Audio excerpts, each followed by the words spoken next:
সবাই সবাই একটু জানিয়ে দাও, সাউন্ড ঠিকঠাক আছে কিনা একটু জানিয়ে দাও। সাকিব আল হাসান দাদা আপনার বাগেরহাটের মানুষ। আচ্ছা, সাকিব আল হাসান, আমি শিয়াম। ও আচ্ছা, আজকে কি লাস্ট ক্লাস? হ্যাঁ, আজকে লাস্ট ক্লাস, এই অধ্যায়ের আজকে last class. MD Mushfiqur Rahim, কি ব্যাপার? আজকে সব ক্রিকেটাররা, সাকিব আল হাসান, মুশফিকুর রহিম, কি ব্যাপার, কি অবস্থা? অন্তিক পাল দাদা নমস্কার। হ্যাঁ নমস্কার। ওকে, ক্লিয়ার। তো চলো, আজকে লাস্ট ক্লাস। আজকে আমরা আদর্শ গ্যাস ও গ্যাসের গতিতত্ত্ব এই অধ্যায়ের লাস্ট ক্লাস, নবম ক্লাসটা করব।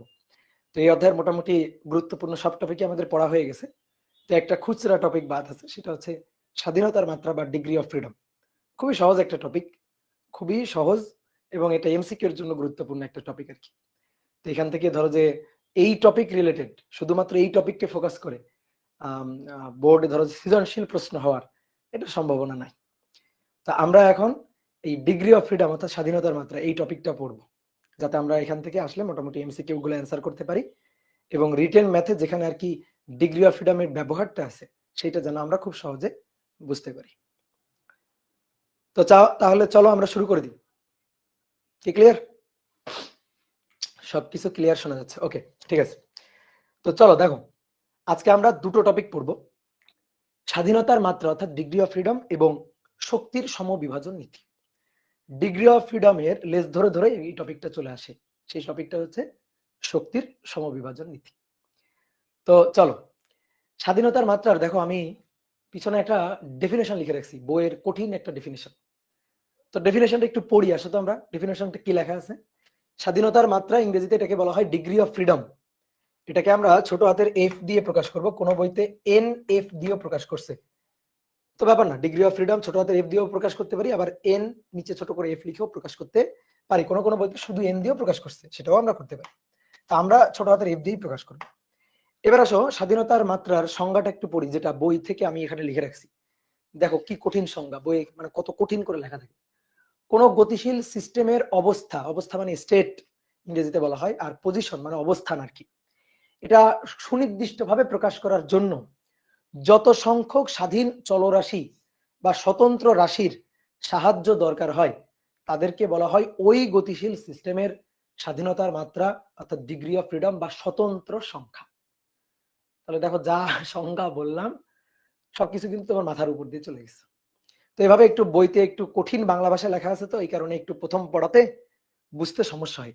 কিন্তু বিশ্বাস করো, ডিগ্রি অফ ফ্রিডম অর্থাৎ স্বাধীনতার মাত্রা এই টপিকটা তোমার পড়া, তোমার জানা, তুমি যখন থেকে গতি পড়া শুরু করছো, বিভিন্ন বস্তুর গতি, গতির প্রকারভেদ যখন তুমি জানা শুরু করছো, একমাত্রিক গতি, দ্বিমাত্রিক গতি, ত্রিমাত্রিক গতি, অর্থাৎ ভেক্টর অধ্যায় বলতে গেলে ভেক্টর অধ্যায় যখন তুমি পড়া শুরু করছো, তখনই না তোমার আসলে ডিগ্রি অফ ফ্রিডম স্বাধীনতার মাত্রা পড়া হয়ে গেছে। এটা তোমার জানা একটা টপিক। তো দেখি আমরা একটু বোঝার চেষ্টা করি যে ডিগ্রি অফ ফ্রিডম বলতে আসলে কি বোঝাচ্ছে। যেমন একমাত্রিক গতির ডিগ্রি অফ ফ্রিডম হচ্ছে এক, ডিগ্রি অফ ফ্রিডম এক, একমাত্রিক গতি ডিগ্রি অফ ফ্রিডম এক। দ্বিমাত্রিক গতি হলে ডিগ্রি অফ ফ্রিডম দুই, ত্রিমাত্রিক গতি হলে ডিগ্রি অফ ফ্রিডম তিন। কোন বস্তুর গতি একমাত্রিক মানে সে শুধুমাত্র একটা একটা অক্ষ বরাবর গতিশীল হতে পারে, দুইটা তিনটা অক্ষ বরাবর গতিশীল হতে পারে না, যে কোনো একটা অক্ষ, এক্স অক্ষ, ওয়াই অক্ষ, জেড অক্ষের মধ্যে যে কোনো একটা অক্ষ। তো এই কারণে যে কোনো একটা অক্ষ বরাবর রৈখিক ভাবে গতিশীল হতে পারে, ডিগ্রি অফ ফ্রিডম এক। দ্বিমাত্রিক গতি, কোন একটা তলে কোন বস্তুর গতি, তলে যখন গতি থাকবে তখন সেটা দুইটা অক্ষে গতিশীল, দুইটা অক্ষ নিয়ে একটা তল গঠিত হয়, এক্স ওয়াই তল অথবা জেড এক্স তল অথবা এক্স জেড তল। এই যে তল, দুইটা অক্ষ মিলে তল গঠিত হয়। এই তলে যখন কোনো বস্তু গতিশীল হয় তখন তার গতি দুইটা অক্ষে থাকে, কোন তলে বস্তুর গতি দুইটা অক্ষে থাকে, দ্বিমাত্রিক গতি, ডিগ্রি অফ ফ্রিডম দুই। যখন কোনো বস্তু উড়তে থাকে, উড়তে থাকলে তার গতি হয় হচ্ছে ত্রিমাত্রিক, একটা মৌমাছির ওড়ার গতি অথবা উড়োজাহাজের ওড়ার গতি। তো এই গতি হচ্ছে ত্রিমাত্রিক গতি। ত্রিমাত্রিক গতি মানে এক্স অক্ষ, ওয়াই অক্ষ, জেড অক্ষ, থ্রি ডাইমেনশন। তো থ্রি ডাইমেনশনের ডিগ্রি অফ ফ্রিডম হচ্ছে তিন। সহজ কথা, শেষ। ডিগ্রি অফ ফ্রিডম বোঝা শেষ, এইটুকুই হচ্ছে ডিগ্রি অফ ফ্রিডমের মূল কথা। এটা তো তুমি জানো, এটা তো তুমি ভেক্টর অধ্যায়ে পড়ছো। তো সেই জিনিসগুলাকে একটু আমরা আসো একটু রংচং মাখায় বুঝি আর কি। মনে করো, একটা উদাহরণ দিয়ে তোমাকে বুঝাই। মনে করো যে এরকম একটা লাঠি আর এই একটা লাঠি, এই দুইটা লাঠির মাঝখানে একটা দড়ি টান টান করে বাঁধা আছে। একটা দড়ি এই দুইটা লাঠির মাঝখানে এরকম টান টান করে দড়িটা বাঁধা আছে। এবার ধরো একটা পোকা, ধরো একটা পিঁপড়া, ঠিক আছে, উঠতে পারে না, এরকম একটা পোকা, ধরো পিঁপড়া। তো এরকম পিঁপড়া, একটা পিঁপড়া ধরো এর উপর দিয়ে হেঁটে হেঁটে যাচ্ছে। ধরো একটা পিঁপড়া, এই পিঁপড়াটা এর উপর দিয়ে হেঁটে হেঁটে যাচ্ছে। এই পিঁপড়াটা ধরো এর উপর দিয়ে হেঁটে হেঁটে যাচ্ছে। দেখো একটা সুতা বাঁধা, একটা তার টান টান করে বাঁধা আছে, তার উপর দিয়ে একটা পিঁপড়া হেঁটে যাচ্ছে। বলো সে ইচ্ছা করলে একে বেঁকে চলতে পারবে? পিঁপড়াটা একটা চিকন সুতার উপর দিয়ে হেঁটে হেঁটে যাচ্ছে, ইচ্ছে করলে বাঁকার সুযোগ আছে? না, সরল রৈখিক ভাবে সোজা তাকে গতিশীল হতে হবে। তাহলে এইটা কয়টা অক্ষ বরাবর গতি বলো? একটা সুতার উপর দিয়ে পিঁপড়া হাঁটার গতি, এটা কয়টা অক্ষ বরাবর? যে সুতাটা টান টান করে আছে, টান টান করে বাঁধা আছে দুইটা খুঁটির মাঝখানে, তাহলে একটা অক্ষ বরাবর না? একটা নির্দিষ্ট অক্ষ বরাবর না? ধরো এটা এক্স অক্ষ হইতে পারে, ওয়াই অক্ষ হইতে পারে, অথবা জেড অক্ষ, যে কোনো একটা অক্ষ তুমি ধরো। তো আমি যদি এক্স অক্ষ ওয়াই অক্ষ ধরি, এরকম যদি ধরি, তাহলে দেখো এই দিক বরাবর আসলে এক্স অক্ষ, তাহলে পিঁপড়াটার গতি হচ্ছে এক্স অক্ষ বরাবর, পিঁপড়াটার বেগ বা গতি হচ্ছে এক্স অক্ষ বরাবর। এই ওয়াই অক্ষ বরাবর এর কোনো গতি নেই, ওয়াই অক্ষ বরাবর গতি নেই। এই জেড অক্ষ বরাবর, জেড অক্ষ বরাবর এর কোনো গতি নেই। তাহলে গতিটা শুধুমাত্র এক্স অক্ষ বরাবর, শুধুমাত্র এক্স অক্ষের দিকে গতি। তাহলে এক্স অক্ষের দিকে গতি, সুতরাং তার ডিগ্রি অফ ফ্রিডম যেহেতু একটা নির্দিষ্ট অক্ষে এক মাত্রায়, এই কারণে তার ডিগ্রি অফ ফ্রিডম হচ্ছে এক। ডিগ্রি অফ ফ্রিডম, স্বাধীনতার মাত্রা হচ্ছে কোন বস্তু যে কটা অক্ষ বরাবর স্বাধীন, তার চলাচল বা তার গতি যে কটা অক্ষ বরাবর স্বাধীন, সেটাই হচ্ছে ওই বস্তুর ডিগ্রি অফ ফ্রিডম। তো এটা একটা নির্দিষ্ট অক্ষ বরাবর, এক্স অক্ষ বরাবর সে স্বাধীন, এক্স অক্ষ বরাবর সে মুভ করতে পারে, ওয়াই বা জেড অক্ষ বরাবর মুভ করতে পারে না। ওয়াই অক্ষ বরাবর যদি যাইতে চাই তাহলে তো উপরে উঠে যাইতে হবে, অথবা জেড অক্ষ বরাবর যদি যাইতে চাই তাহলে তো ডানে বামে যাইতে হবে, সেটা সে পারে না। তাহলে তার গতিটা হচ্ছে একমাত্রিক, শুধুমাত্র এক্স অক্ষ বরাবর একমাত্রিক গতি, ওয়ান ডি মোশন। তাহলে এইটা আর ডিগ্রি অফ ফ্রিডম, যে কটা অক্ষ বরাবর সে স্বাধীন, স্বাধীনতার মাত্রা, স্বাধীনতার স্বাধীনতার মাত্রা।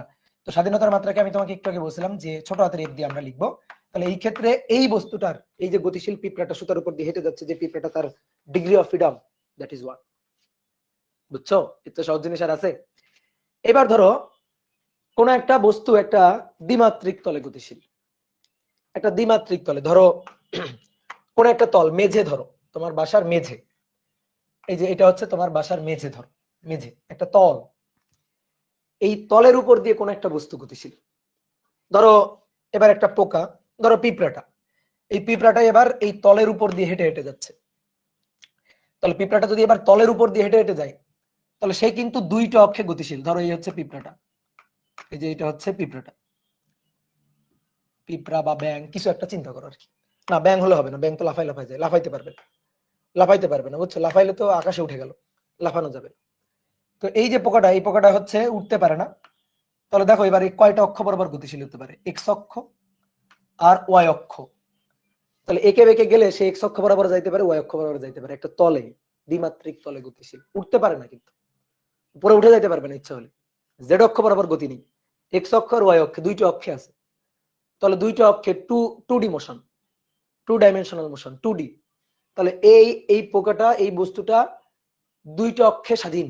তাহলে এর স্বাধীনতার মাত্রা, এটার স্বাধীনতার মাত্রা মানে ডিগ্রি অফ ফ্রিডম, স্বাধীনতার মাত্রা অর্থাৎ degree of freedom F equal two 2। এইবার চিন্তা করো কোন একটা বস্তু যেটা উঠতে পারে। ধরো এবার একটা তেলাপোকা, তেলাপোকা উঠতে পারে, অথবা মনে করো একটা মৌমাছি, সেটা উঠতে পারে। তো তোমার রুমের মধ্যে ধরো একটা মৌমাছি আছে, তাহলে সেই মৌমাছি কি নির্দিষ্ট একটা অক্ষ বরাবর দৌড়াবে, অক্ষ বরাবর গতিশীল থাকবে, উড়বে? না। নাকি একটা নির্দিষ্ট তলে উড়বে?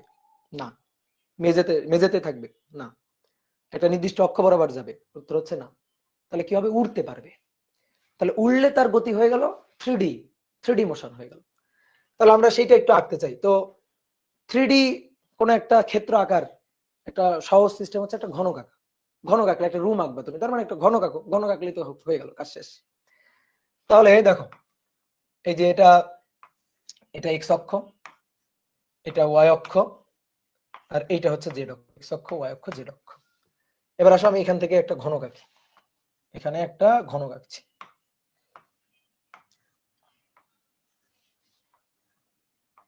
এটা হচ্ছে একটা ঘনক, ঠিক আছে? এই যে মূল বিন্দু, এটা মূল বিন্দু, এক্স অক্ষ, ওয়াই অক্ষ, জেড অক্ষ। এবার এর মধ্যে কোন একটা বস্তুর গতি, ধরো এর মধ্যে কোন একটা মৌমাছির গতি এর মধ্যে আছে, তাহলে এই যে মৌমাছিটা, বা ধরো একটা তেলা মানে প্রজাপতি চিন্তা করো, ঠিক আছে? একটা প্রজাপতি চিন্তা করো, ধরো একটা প্রজাপতি। তো এই প্রজাপতিটা উড়ে তিনটে অক্ষের যে কোনো একটা অক্ষে যেতে পারে, যে কোনো দিকে যেতে পারে। তাহলে এই কয়টা অক্ষ বরাবর স্বাধীন? এটা কি শুধুমাত্র তুমি বলছো এই তুমি এক্স অক্ষ বরাবর যাবা, ওয়াই অক্ষ বরাবর ওড়া যাবে না, জেড অক্ষ বরাবর ওড়া যাবে না, এরকম কি বলছো? বলো না। তাহলে যে কোনো সে অক্ষে কিন্তু স্বাধীন, তিনটে অক্ষের, এক্স অক্ষ, ওয়াই অক্ষ, জেড অক্ষ। তাহলে এর ক্ষেত্রে ডিগ্রি অফ ফ্রিডম অর্থাৎ স্বাধীনতার মাত্রা হচ্ছে কি? স্বাধীনতার মাত্রা। তাহলে এবার বলো, আমি যেটা বললাম প্রথমে, যে এটা তুমি জানতা, এটা তুমি পারো, বলো বিশ্বাস হইলো? এবার উপরের ডেফিনেশনটা আরেকবার পড়ো, দেখো উপরের ডেফিনেশনটা মনে হবে তুমিই লিখছো, বই থেকে কঠিন ডেফিনেশন না, এবার তা মনে হবে না। এবার ডেফিনেশনটা তুমি পড়ো। কোন গতিশীল সিস্টেম, কোন একটা গতিশীল সিস্টেম, গতিশীল একটা বস্তু, তো কোন গতিশীল সিস্টেমের গতির অবস্থা প্রকাশের জন্য, তার গতির অবস্থাটা প্রকাশের জন্য, এই যে তিনটা বস্তুর উদাহরণ দেখলাম, এই তিনটা বস্তুর গতির অবস্থা প্রকাশের জন্য যে কটা স্বাধীন অক্ষ বা স্বাধীন চলরাশি দরকার, ঠিক আছে? যে কয়টা অক্ষ বরাবর বস্তুটা স্বাধীন, তাহলে সেই কয়টা অক্ষ বরাবর, যে কয়টা অক্ষ বরাবর বস্তুটা স্বাধীন, সেটাকেই বলা হচ্ছে ডিগ্রি অফ ফ্রিডম। 2 অক্ষ বরাবর স্বাধীন হলে ডিগ্রি অফ ফ্রিডম 2, 3 অক্ষ বরাবর স্বাধীন হলে ডিগ্রি অফ ফ্রিডম 3, 1 অক্ষ বরাবর স্বাধীন হলে ডিগ্রি অফ ফ্রিডম 1। কি কথা কি বুঝছো? তাহলে এই হচ্ছে আমাদের ডিগ্রি অফ ফ্রিডম, যে কোনো গতিশীল সিস্টেমের অবস্থা বা অবস্থান প্রকাশের জন্য যতগুলো স্বাধীন চলরাশির দরকার হয়, সেটাকেই বলা হয় ওই সিস্টেমের স্বাধীনতার মাত্রা বা স্বতন্ত্র সংখ্যা। তাহলে বলো এগুলো আমরা পারি কিনা, এগুলো আমাদের জানা জিনিস কিনা? কি ক্লিয়ার? তাহলে স্বাধীনতার মাত্রার মোটামুটি একটা ধারণা আমরা পাইলাম। ওকে, এবার শোনো স্বাধীনতার হ্যাঁ ঠিক আছে, এবার শোনো স্বাধীনতার মাত্রা 3 প্রকার হয়। রৈখিক ডিগ্রি অফ ফ্রিডম, রৈখিক স্বাধীনতার মাত্রা, কৌণিক বা ঘূর্ণন, ঘূর্ণন স্বাধীনতার মাত্রা, আবর্তন স্বাধীনতার মাত্রা, আর একটা হচ্ছে স্পন্দন, স্পন্দন ডিগ্রি অফ ফ্রিডম, স্পন্দন স্বাধীনতার মাত্রা। তিন প্রকার হয়, রৈখিক, আবর্ত আর স্পন্দন। তাহলে আমরা একটু লিখিত ব্যাপারগুলো কি বলছে দেখি। স্বাধীনতার মাত্রা 3 প্রকার, 3 প্রকার। দেখি আসো আমরা বুঝবো। আমাদের এই অধ্যায়ে ডিগ্রি অফ ফ্রিডম, এই অধ্যায় এটা ডিগ্রি অফ ফ্রিডম, এটা আলোচনা করার জন্য বলছে হচ্ছে 10ম অধ্যায়, গ্যাসের অধ্যায়। তো গ্যাসের অধ্যায় ডিগ্রি অফ ফ্রিডম কেন আসবে?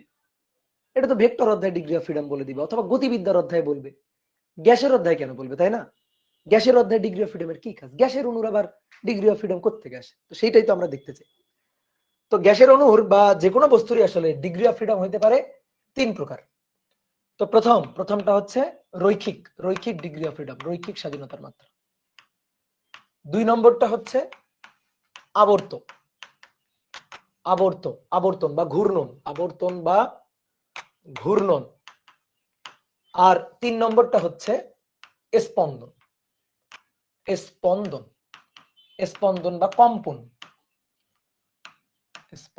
বা কম্পন। আসো এক এক করে বুঝি। রৈখিক ডিগ্রি অফ ফ্রিডম, কোন একটা বস্তু শুধুমাত্র রৈখিকভাবে গতিশীল, ঘোরে টোরে না, ঘূর্ণন অক্ষের কথাটা না, কম্পনের কথাটা না, স্পন্দিত হয় না, ঘোরে না, ঘূর্ণন না, শুধুমাত্র রৈখিক গতি, শুধুমাত্র লিনিয়ার মোশন। তো একটা বস্তুর রৈখিক গতি হইতে পারে 3 অক্ষ বরাবর। তাহলে এক্স অক্ষ, ওয়াই অক্ষ আর জেড অক্ষ, এটা এক্স অক্ষ, এটা ওয়াই অক্ষ, এটা জেড অক্ষ, এই যে 3টে অক্ষ।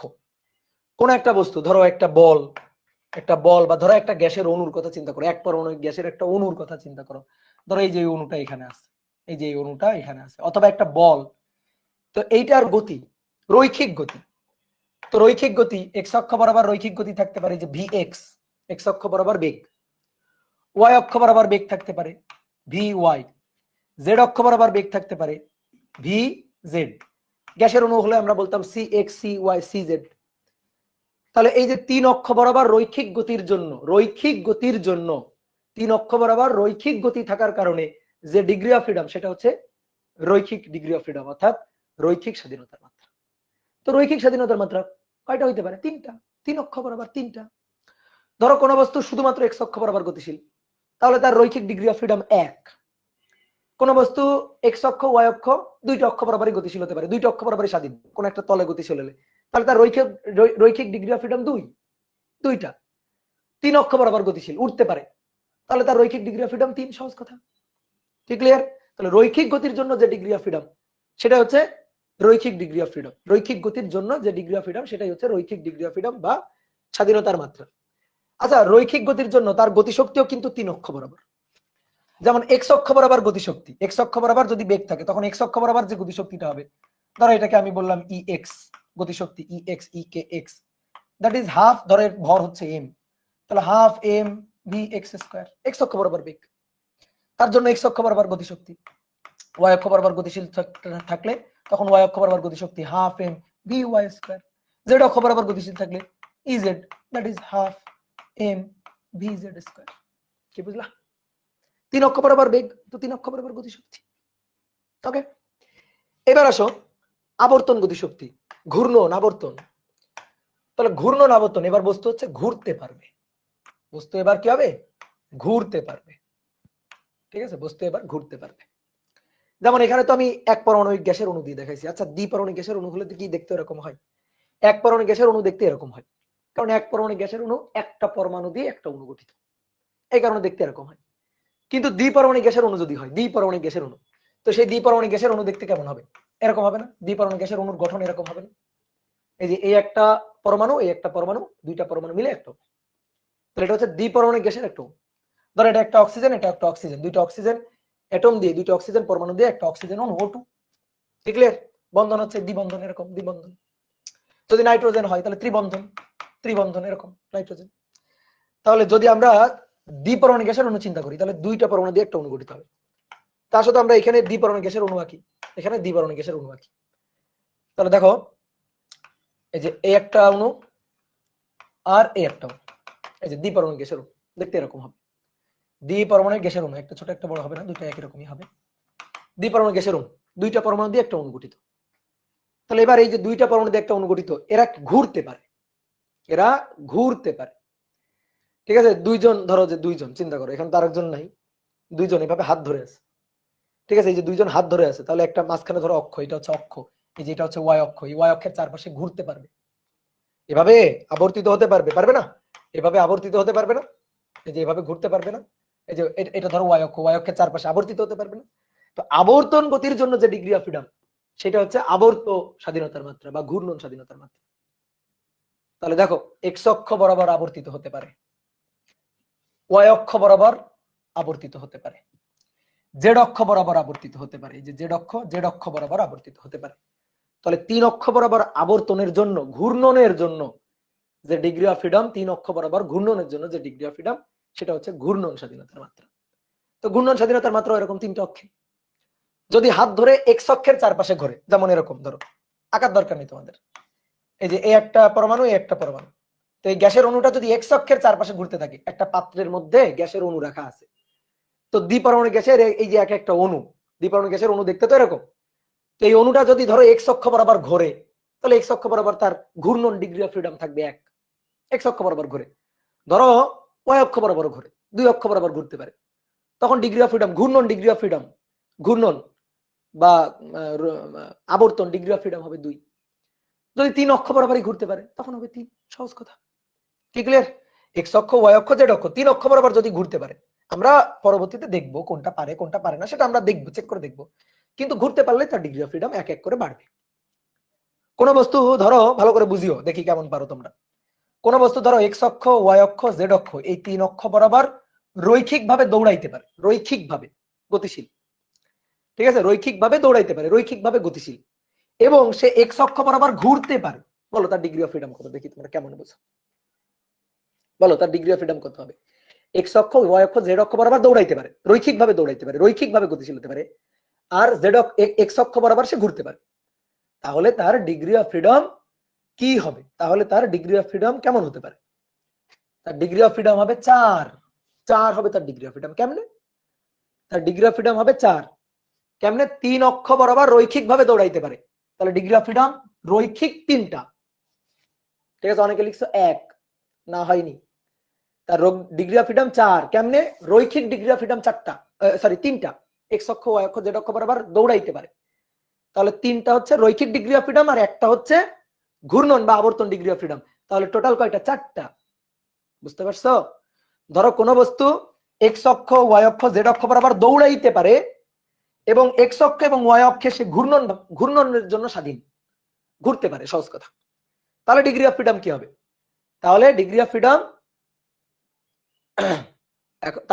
ফ্রিডম হবে রৈখিক 3টা আর কৌণিক বা আবর্তন হচ্ছে 2টা। তাহলে টোটাল হবে 5টা। কি কথা বুঝছো? তাহলে এভাবে গুণে গুণে ডিগ্রি অফ ফ্রিডম। তাহলে 3 অক্ষ বরাবর ঘূর্ণনের জন্য ডিগ্রি অফ ফ্রিডম। এবার আসো, ঘূর্ণনের জন্য যে ডিগ্রি অফ ফ্রিডম সেইটার জন্য আসে হচ্ছে ঘূর্ণন গতিশক্তি, কৌণিক গতিশক্তি। তো কৌণিক গতিশক্তি কেমনে বের করে বলো? মনে আছে? চতুর্থ অধ্যায়ের জ্ঞান মনে আছে? ঘূর্ণন গতিশক্তি হাফ, রৈখিক গতিশক্তি হাফ এম ভি স্কয়ার আর ঘূর্ণন গতিশক্তি হাফ আই ওমেগা স্কয়ার। একটা জিনিস হচ্ছে মাথায় রাখবা, রৈখিক গতির সূত্র যদি কেউ মাথায় রাখে, কৌণিক গতির সূত্র তার কষ্ট করে মুখস্থ করা লাগে না, এমনি মাথায় থাকে না। কেমনে? রৈখিক গতিশক্তি হাফ এম বি স্কয়ার, তাহলে কৌণিক হবে হাফের জায়গায় হাফ, এম এর জায়গায় জড়তার ভ্রামক, ভরের জায়গায় দখল করবে জড়তার ভ্রামক, আর ভি এর জায়গা দখল করবে হচ্ছে ওমেগা, ওমেগা স্কয়ার। কি ক্লিয়ার? তাহলে কৌণিক যে গতিশক্তি সেটা হচ্ছে হাফ আই ওমেগা স্কয়ার। তাহলে এর 3টা অক্ষ বরাবর যদি ঘোরে তাহলে 3টা অক্ষ বরাবর কৌণিক গতিশক্তি। তাহলে কৌণিক গতিশক্তি এক্স অক্ষ বরাবর, এক্স অক্ষ বরাবর কৌণিক গতিশক্তি half I omega square, omega X square, অর্থাৎ এক্স অক্ষ বরাবর কৌণিক বেগ। তারপরে E Y half I omega Y square, আর ই জেড, জেড অক্ষের চারপাশে যদি ঘোরে তাহলে half I omega Z square. বুঝছো? এবার আসো স্পন্দন। স্পন্দন মানে কম্পন। একটা দৃঢ় অবলম্বন থেকে স্প্রিং ঝুলাইছো, স্প্রিং এর মাথায় একটা বস্তু ঝুলাইছো, এই বস্তুটার একটু নিচের দিকে টেনে ছেড়ে দিলে এটা দেখবা দুলতে থাকবে, কখনো এখানে, তারপরে এখানে, তারপরে এখানে, আবার এখানে, এখানে, এখানে, এখানে, এইভাবে স্পন্দিত হতে থাকবে, দুলতে থাকবে। স্পন্দন, কম্পন। তাহলে স্পন্দন, স্পন্দন বা কম্পনের জন্য যে ডিগ্রি অফ ফ্রিডম, স্বাধীনতার মাত্রা, সেটাই হচ্ছে স্পন্দন বা কম্পন ডিগ্রি অফ ফ্রিডম। সহজ কথা, এর চেয়ে সহজ জিনিস আর দুনিয়াতে নাই। এবার ঠিক একইভাবে এটার যেমন এক্স অক্ষ ওয়াই অক্ষ জেড অক্ষ 3টা, এটার যেমন 3টা, ঠিক এটারও 3টা, এটারও ঠিক একই রকম ভাবে হবে 3টা। তো দেখো এক্স অক্ষ এটা, এটা ওয়াই অক্ষ, আর এটা ভাই জেড অক্ষ। আসো আমরা দ্বিপরমাণবিক গ্যাসের অণু দিয়েই চিন্তা করি, যেহেতু গ্যাস নিয়ে আলোচনা, তাহলে গ্যাসের অণুর ক্ষেত্রে আমরা একটু বুঝাই। তো ধরো একটা দ্বিপরমাণবিক গ্যাসের অণু, এই যে দ্বিপরমাণবিক গ্যাসের একটা অণু, এই দ্বিপরমাণবিক গ্যাসের অণুগুলার মাঝখানে এই যে বন্ধন আছে না, এই বন্ধনের কারণে 2টা পরমাণু কাছে আসতে পারে, দূরেও যেতে পারে, কাছে আসতে পারে, দূরেও যেতে পারে। তো যখন এরকম কাছে আসবে দূরে যাবে, কাছে আসবে দূরে যাবে, এটা হচ্ছে কম্পন। তো অনেক সময় এই যে 2টা পরমাণুর মধ্যে এই যে মাঝখানে যে বন্ধনটা, আগে একটা সরল রেখা দিয়ে আঁকছি না, এই বন্ধনটা অনেক সময় না স্প্রিং এর মতো কাজ করে। এই বন্ধনটা অনেক সময় এরকম স্প্রিং এর মতো কাজ করে, এই যে স্প্রিং এর মতো কাজ করে। অর্থাৎ 2টা পরমাণু কাছে আসে দূরে যায়, কাছে আসে দূরে যায়, মানে কম্পিত হতে পারে। গ্যাসের অণুগুলা এভাবে কম্পিত হতে পারে। তো গ্যাসের অণুগুলা, একটা দ্বিপরমাণু গ্যাসের অণু 2টা পরমাণু দিয়ে গঠিত। তো কম্পিত হওয়া মানে কি? 2টা পরমাণু এভাবে কাঁপবে, কাছে আসবে দূরে যাবে, কাছে আসবে দূরে যাবে, স্প্রিং এর মতো স্পন্দিত হবে। তো এইটাকে বলা হচ্ছে কম্পন। এখন যদি এক্স অক্ষ বরাবর কম্পিত হয়, তাহলে এক্স অক্ষ বরাবর কম্পিত হওয়ার জন্য আরেকটা ডিগ্রি অফ ফ্রিডম, কম্পনের জন্য আরেকটা ডিগ্রি অফ ফ্রিডম। মনে করো ওয়াই অক্ষ বরাবর কম্পিত হতে পারে, ওয়াই অক্ষ বরাবর সে স্বাধীন, তাহলে ওয়াই অক্ষ বরাবর কম্পিত হওয়ার জন্য আরেকটা ডিগ্রি অফ ফ্রিডম, জেড অক্ষ বরাবর কম্পিত হওয়ার জন্য আরেকটা ডিগ্রি অফ ফ্রিডম, মানে 3 অক্ষে কম্পিত হওয়ার জন্য 3টা আবার কম্পন ডিগ্রি অফ ফ্রিডম বা স্পন্দন ডিগ্রি অফ ফ্রিডম। এই হচ্ছে আমার কথা। কি ক্লিয়ার? কথা কি বুঝছো? তো এইবার আসো, তাহলে 3 অক্ষ বরাবর, 3টা অক্ষ বরাবর স্পন্দন গতির জন্য ডিগ্রি অফ ফ্রিডম আবার 3। ঠিক আছে? যে এক্স অক্ষ বরাবর যদি স্পন্দিত, আমি তোমার একে দেখাচ্ছি, দেখো এক্স অক্ষ বরাবর স্পন্দিত হওয়ার ব্যাপারটা আমি তোমার একে বুঝাচ্ছি, তোমাদের রাখা লাগবে না। এই মনে করো এই একটা পরমাণু আর এই একটা পরমাণু, দেখো এই একটা পরমাণু আর একটা পরমাণু, এরা কিভাবে এইভাবে স্পন্দিত হতে পারে? এই যে 2টা পরমাণু কাছে আসতেছে আবার দূরে সরে যাচ্ছে, কাছে আসতেছে আবার দূরে সরে যাচ্ছে। তো কোন অক্ষ বরাবর? এক্স অক্ষ বরাবর। ঠিক একইভাবে যদি ওয়াই অক্ষ বরাবর স্পন্দিত হয়, এই যে ওয়াই অক্ষ বরাবর স্পন্দিত হয়, তাই না? ওয়াই অক্ষ বরাবর স্পন্দিত হচ্ছে, এভাবে স্পন্দিত হচ্ছে। আবার ঠিক একইভাবে জেড অক্ষ বরাবর স্পন্দিত হতে পারে, জেড অক্ষ বরাবর স্পন্দিত হতে পারে। তাহলে তিনটে অক্ষ বরাবরই সে স্বাধীনভাবে স্পন্দিত হতে পারে। এই কারণে এই ক্ষেত্রে এই যে স্পন্দন ডিগ্রি অফ ফ্রিডমও আবার তিনটে অক্ষ বরাবর 3। তাহলে এবার আসো স্পন্দনের জন্য কম্পনের জন্য শক্তি নির্ণয় করতে চাই জন্য হাফ এম বি স্কয়ার লিখছি, কৌণিক গতির জন্য হাফ আই ওমেগা স্কয়ার লিখছি। তাহলে বুঝে বুঝে বলো তো দেখি কম্পনের জন্য কি হবে। কম্পনের কথা মাথায় আসলেই ধরো চোখ বন্ধ করে চিন্তা করবা, কম্পন স্পন্দন, দেখবা স্প্রিং এর কথা মাথায় আসবে। আর কম্পন বা স্পন্দন অর্থাৎ সরল ছন্দিত স্পন্দন, সহজ কথা, সরল ছন্দিত স্পন্দনের শক্তি হাফ কে এক্স স্কয়ার বা হাফ কে এ স্কয়ার, মনে পড়ে? হাফ কে এক্স স্কয়ার বা হাফ কে এ স্কয়ার। তাহলে দেখো এক্স অক্ষ বরাবর কম্পনের জন্য গতিশক্তি, এক্স অক্ষ বরাবর কম্পনের জন্য গতিশক্তি মানে শক্তি আর কি, শক্তি। তাহলে হাফ কে এ স্কয়ার না, এর জায়গায় এক্স, কারণ এক্স অক্ষ বরাবর। তাহলে ওয়াই অক্ষ বরাবর কম্পনের জন্য হাফ কে ওয়াই স্কয়ার, জেড অক্ষ বরাবর কম্পনের জন্য হাফ কে জেড স্কয়ার। বুঝলা? তাহলে দেখি এবার বলো, কোন একটা বস্তু, ভালো করে শুনবা, কোন একটা বস্তু এক্স অক্ষ, ওয়াই অক্ষ, জেড অক্ষ, 3 অক্ষ বরাবর দৌড়াইতে পারে, রৈখিকভাবে গতিশীল, তার বেগ থাকবে ভি। এক্স অক্ষ, ওয়াই অক্ষ, এই 2 অক্ষ বরাবর কৌণিক বেগ থাকবে ওমেগা। আর জেড অক্ষ বরাবর কম্পন থাকবে, জেড অক্ষ বরাবর কম্পন থাকবে। বলো তার ডিগ্রি অফ ফ্রিডম কত, দেখি কেমন বলতে পারো। বলো ডিগ্রি অফ ফ্রিডম কত, বলো কত হবে ডিগ্রি অফ ফ্রিডম, কত হবে? বলো দেখি ডিগ্রি অফ ফ্রিডম, বলো দেখি। ওই ব্যাপারে আরো আগে উত্তর দেয়, ওদেরটা দেখে আসি। Degree of freedom 6। Good, very good. 3 2 আর 1, 3 2 1 6। Good, very good. তাহলে ডিগ্রি অফ ফ্রিডমের মতো সহজ জিনিস আছে বলো? এটা নাকি পোলাপান ভয় পায়, এই জিনিস নাকি পোলাপান ভয় পায়। এবার কথা হচ্ছে কি, গ্যাসের অধ্যায়ের কি কাজ, তাই না? ডিগ্রি অফ ফ্রিডম বুঝলাম, এটা গতির ক্ষেত্রে বেশ ভালো একটা জিনিস, বুঝলাম। তো গ্যাসের অধ্যায়ের কি কাজ? গ্যাসের যে অণুগুলা আছে, দ্বিপরমাণবিক অণু, ত্রিপরমাণবিক অণু বা বহু পারমাণবিক অণু, এক পারমাণবিক অণু, এই অণুগুলা কোনো একটা পাত্রে রাখলে তারা ছোটাছুটি করে। ভালো করে শোনো, ছোটাছুটি করে, রৈখিকভাবে গতিশীল থাকে, ঘুরতেও পারে, অর্থাৎ কৌণিক বেগটাও তার থাকে, ইভেন স্পন্দনও হতে পারে, স্পন্দিত হতে পারে। তার মানে তার স্পন্দন ডিগ্রি অফ ফ্রিডমও থাকে। তাহলে 3 ধরনের গতি থাকে, রৈখিক গতি, আবর্তন গতি, স্পন্দন গতি। এই 3 গতির জন্য, 3 ধরনের গতির জন্য এই 3 ধরনের ডিগ্রি অফ ফ্রিডম থাকে গ্যাসের অণু। গ্যাসের অণু একসাথে রৈখিকভাবেও গতিশীল হতে পারে, আবার ঘুরতেও পারে।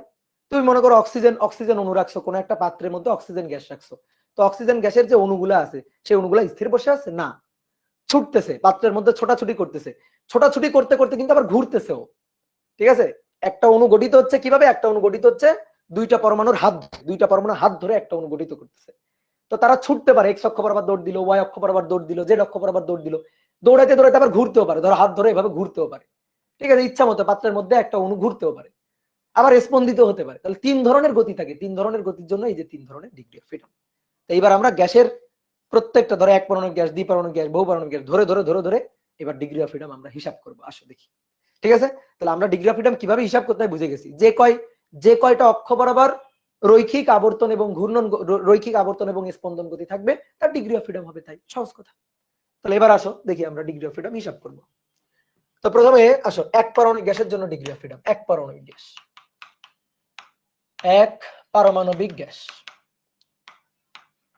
এক পারমাণবিক গ্যাস মানে নিষ্ক্রিয় গ্যাস আর কি। এক পারমাণবিক গ্যাস, আর্গন, হিলিয়াম, নিয়ন, এগুলো হচ্ছে এক পারমাণবিক গ্যাস।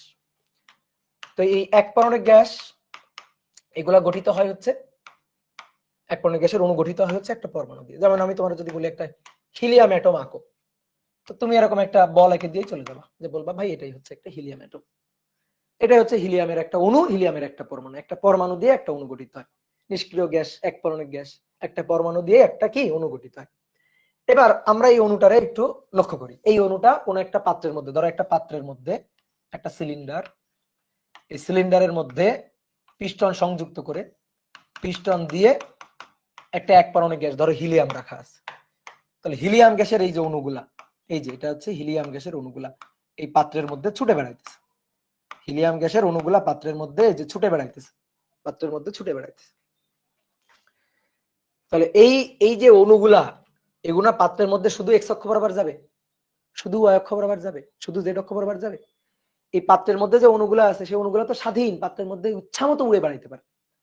এই যে পাত্রের মধ্যে যে গ্যাসের অণুগুলো আছে সেই অণুগুলো তো এক একটা মৌমাছির মতো, এক একটা মৌমাছির মতো, এক একটা প্রজাপতির মতো উড়ে বেড়াইতে পারবে, ইচ্ছা মতো উড়ে বেড়াইতে পারবে। নাকি শুধু একটা ওই যে সুতায় মানে সুতার উপর দিয়ে পিঁপড়া যেভাবে হেঁটে যাচ্ছিল সেইভাবে সরল রৈখিক ভাবে গতিশীল হবে, আঁকা বাঁকা পথে যাবে না। তাই কি হবে? না, ছুটে বেড়াবে। তাহলে ছুটে বেড়ালে তিনটে অক্ষ বরাবরই তার গতি থাকে, এক্স অক্ষ, ওয়াই অক্ষ, জেড অক্ষ, তিনটে অক্ষ বরাবরই তার গতি থাকবে। এক্স অক্ষ, ওয়াই অক্ষ, জেড অক্ষ, তিনটে অক্ষ বরাবরই তার গতি থাকবে। এই যে গ্যাসের যে অণুটা, ধরো এই হচ্ছে গ্যাস অণুটা, এই গ্যাস অণুটার এক্স অক্ষ বরাবর বেগ থাকতে পারে, ওয়াই অক্ষ বরাবর রৈখিক বেগ থাকতে পারে, জেড অক্ষ বরাবর রৈখিক বেগ থাকতে পারে, রৈখিক বেগ।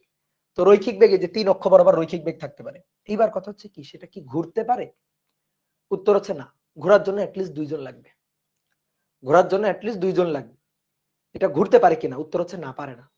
যেমন আসো দেখি, এই যে পুরনো জিনিস, চতুর্থ অধ্যায়, জড়তার ভ্রামক। মনে করো এটা এক্স অক্ষ, হ্যাঁ, এই এক্স অক্ষের উপর এখানে ক্ষুদ্র একটা অণু রাখা আছে, এক্স অক্ষের উপর ক্ষুদ্র একটা অণু, ঠিক আছে, এটা এইভাবে ঘুরবে। তাহলে এর জড়তার ভ্রামক কত? জড়তার ভ্রামক নেই, জড়তার ভ্রামক জিরো। কেন জড়তার ভ্রামক জিরো? যদি এমন হইতো, এমন যদি হইতো যে এটা এক্স অক্ষ, এইটা হচ্ছে আর ব্যাসার্ধ, এখানে এম ভরের একটা বস্তু, তাহলে আর ব্যাসার্ধের বৃত্তাকার পথে ঘুরতেছে, তাহলে এর জড়তার ভ্রামক হইতো I equal to M R square, জড়তার ভ্রামক হইতো। কিন্তু এটা একটা ক্ষুদ্র বস্তু যেটা এই অক্ষের উপর অবস্থিত, ক্ষুদ্র বস্তুটা যেটা এই এক্স অক্ষের উপর অবস্থিত। তো এক্স অক্ষের উপর অবস্থিত, এর তো কোনো ব্যাসার্ধই নেই, বা ব্যাসার্ধ অতি নগণ্য, একটা ক্ষুদ্র অণু, গ্যাসের অণুর কথা চিন্তা করো। আর এক্স অক্ষ একটা মানে একটা মনে করো যে চিকন একটা সুতার মতো এক্স অক্ষ, ঠিক আছে, একটা এক্স অক্ষ, আর তার উপর একটা অণু আছে এখানে। তো এই অণুটার ব্যাসার্ধ, এই অণুটার ভর আছে এম, ধরো ব্যাসার্ধ কিন্তু অতি নগণ্য, কারণ এই অক্ষের সাপেক্ষে তার যে ব্যাসার্ধ, ব্যাসার্ধ নেই বললেই চলে, মানে অক্ষের উপরই অবস্থিত। তাহলে অক্ষের উপর অবস্থিত, ব্যাসার্ধ নেই বললেই চলে, তাহলে I equal to M R square, আর নেই বললেই চলে, আর হচ্ছে জিরো। তাহলে এর জড়তার ভ্রামক কত? জড়তার ভ্রামক জিরো। জড়তার ভ্রামক কত? জড়তার ভ্রামক হচ্ছে জিরো। ব্যাসার্ধ অতি নগণ্য, ব্যাসার্ধ নাই বললেই চলে, তাহলে জড়তার ভ্রামক জিরো। তাহলে অক্ষের উপর যদি বসে থাকে, কেউ যদি অক্ষের উপর বসে থাকে, তাহলে এটা ঘুরলেও, দেখো ঘুরলেও তার জড়তার ভ্রামক নেই, আর জড়তার ভ্রামক নেই কারণে তার কোনো ঘূর্ণন গতি শক্তি নেই। ঘূর্ণন গতি নেই, তার ঘূর্ণন গতি নেই। কেমনে নেই? আচ্ছা, E K equal to equal to half I omega square. এবার তুমি বলো আই কত? জিরো। তাহলে গতিশক্তি কত? জিরো। বাট রৈখিক ভাবে বেগ আছে, ভি আছে, তাহলে এক্স অক্ষ বরাবর রৈখিক গতিশক্তি আছে, ওয়াই অক্ষ বরাবর রৈখিক গতিশক্তি আছে, জেড অক্ষ বরাবর রৈখিক গতিশক্তি আছে, কিন্তু ঘূর্ণনের কোনো গতিশক্তি নেই। অনেকে মনে করতে ভাই জেড অক্ষের চারপাশে যদি ঘুরে, তো জেড অক্ষ ধরো, যে মনে করো যে অণুটা যেখানে আছে, ধরো এই হচ্ছে অণুটা, এই অণুটা আছে, তাহলে অণুটা যদি এখানে থাকে, আমি চিন্তা করলাম আচ্ছা এটা হচ্ছে জেড অক্ষ, সরি জেড অক্ষ তো এটা ছিল না, জেড অক্ষ ছিল এটা, এই যে এটা হচ্ছে জেড অক্ষ, তাহলে এটা হচ্ছে জেড অক্ষ। তো একই তো কথা, জেড অক্ষের উপরে যদি অবস্থিত হয়, তো জেড অক্ষের সাপেক্ষে ঘুরলে তার জড়তার ভ্রামক তো থাকবে না, তো জড়তার ভ্রামক থাকবে না মানে গতিশক্তি থাকবে না, কৌণিক গতিশক্তি বা ঘূর্ণন গতিশক্তি থাকবে। তাহলে এই কারণে দেখো এক পরমাণু গ্যাসের অণুর ঘূর্ণন গতিশক্তি নাই, এক পরমাণু গ্যাসের অণুর ঘূর্ণন গতিশক্তি নাই। তাহলে ঘূর্ণন গতিশক্তি না থাকার কারণে তার কোনো কৌণিক কৌণিক বা আবর্ত ডিগ্রি অফ ফ্রিডম নাই। তাহলে তার ডিগ্রি অফ ফ্রিডম দেখো ভালো করে বুঝি আমরা, আসো, রৈখিক ডিগ্রি অফ ফ্রিডম, রৈখিক ডিগ্রি অফ ফ্রিডম হচ্ছে 3। আবর্ত ডিগ্রি অফ ফ্রিডম, আবর্ত নাই, আবর্ত নাই তো জিরো। স্পন্দন, স্পন্দন হবে কি? দুইজন থাকলে না স্পন্দিত হবে, কাঁপবে এভাবে, একটা বন্ধন থাকবে, আর বন্ধন থাকলে এভাবে বন্ধনে কাঁপতে থাকবে, স্পন্দিত হতে থাকবে। নাই তো, একজন আছে, একজন আবার স্পন্দিত হয় নাকি? তাহলে স্পন্দন বা কম্পন, কম্পন, কম্পন ডিগ্রি অফ ফ্রিডম নাই। তাহলে অতএব টোটাল ডিগ্রি অফ ফ্রিডম, মোট স্বাধীনতার মাত্রা, তাহলে মোট স্বাধীনতার, স্বাধীনতার মাত্রা এফ, দ্যাট ইজ 3। তাহলে আজকে থেকে মুখস্থ করে নাও, এক পরমাণু গ্যাস, হিলিয়াম, নিয়ন, আর্গন, এগুলা সবার ডিগ্রি অফ ফ্রিডম হচ্ছে 3। শেষ, বহুত কাজে লাগবে, ঠিক আছে। সেকেন্ড ইয়ারের মনে করো থার্মোডাইনামিক্স এর যে চ্যাপ্টারটা আছে, ওই চ্যাপ্টারটা যখন তোমরা পড়বা তখন দেখবে এগুলা কাজে লাগবে। এবার আসো, এক পরমাণু গ্যাস গেল, এবার আসো দ্বিপারমাণবিক গ্যাস, দ্বিপারমাণবিক গ্যাস, দ্বিপারমাণবিক, দ্বিপারমাণবিক গ্যাস। দ্বিপারমাণবিক গ্যাসের নাম বলো তো দুই একটা। অক্সিজেন, হাইড্রোজেন, নাইট্রোজেন, দ্বিপারমাণবিক গ্যাস। মনে করো কোনো একটা পাত্রে এবার দ্বিপারমাণবিক গ্যাস রাখা আছে, সিলিন্ডার, এই সিলিন্ডার পাত্রে পিস্টন সংযুক্ত করে একটা দ্বিপারমাণবিক গ্যাস রাখা আছে। দ্বিপারমাণবিক গ্যাসের অণু, দুটো পরমাণু দিয়ে একটা অণু গঠিত। আমি আঁকবো এটা, ভালো করে দেখো, খেয়াল করো, একটা পরমাণু, একটা পরমাণু দিয়ে একটা অণু গঠিত, এটা কিন্তু একটা অণু, বুঝছো, এটা একটা অণু। এই একটা পরমাণু দিয়ে একটা অণু গঠিত, এই একটা পরমাণু দিয়ে একটা অণু গঠিত, এই একটা পরমাণু দিয়ে একটা অণু গঠিত। বুঝছো? বুঝতে কি পারছো বলো? এই যেগুলা কিন্তু অণু, এই পাত্রের মধ্যে এগুলো কিন্তু অণু। কোন গ্যাসের অণু? অক্সিজেন, হাইড্রোজেন, দ্বিপরমাণু গ্যাসের অণু। তো এর এর ডিগ্রি অফ ফ্রিডম কি হইতে পারে? তো এটা এক্স অক্ষ, এটা ওয়াই অক্ষ, এটা জেড অক্ষ। তো আসো আমরা একটা অণুকে এখান থেকে একটা অণুকে তুলে এখানে আঁকি, একটা অণুকে তুলে এখানে আঁকি। তো একটা অণুকে তুলে এখানে আঁকলাম, ধরো এই যে এই হচ্ছে একটা অণুকে তুলে এখানে আঁকলাম। তো তুমি এক্স অক্ষ বরাবর, ওয়াই অক্ষ বরাবর, জেড অক্ষ বরাবর যে কোনো বরাবরই নিয়ে বসাও। তো আমি মনে করো এক্স অক্ষ বরাবর নিয়ে বসালাম, এক্স অক্ষ বরাবর এভাবে নিয়ে বসালাম। দেখো একটু ডট ডট দিয়ে দিই, এটা হচ্ছে ঋণাত্মক এক্স অক্ষ, এটা হচ্ছে ঋণাত্মক ওয়াই অক্ষ, আর এটা হচ্ছে জেড অক্ষ, যে বোর্ডের ভেতরের দিকে ঋণাত্মক জেড অক্ষ। তাহলে দুটো পরমাণু দিয়ে একটা অণু গঠিত হয়েছে। এবার আসো এই অণুটা, আমার কলমের কথা চিন্তা করো, কলম হচ্ছে অণুটা, ঠিক আছে? কলমের মাথায় এখানে একটা বল আছে, মনে মনে ভেবে নাও এখানে একটা বল আছে। তাহলে দেখো, ভালো করে দেখো, এটা এক্স অক্ষ বরাবর দৌড় দিতে পারে, এটা এক্স অক্ষ বরাবর দৌড় দিতে পারে। দাঁড়াও দাঁড়াও, তোমাকে সুন্দর করে বুঝাই দিচ্ছি।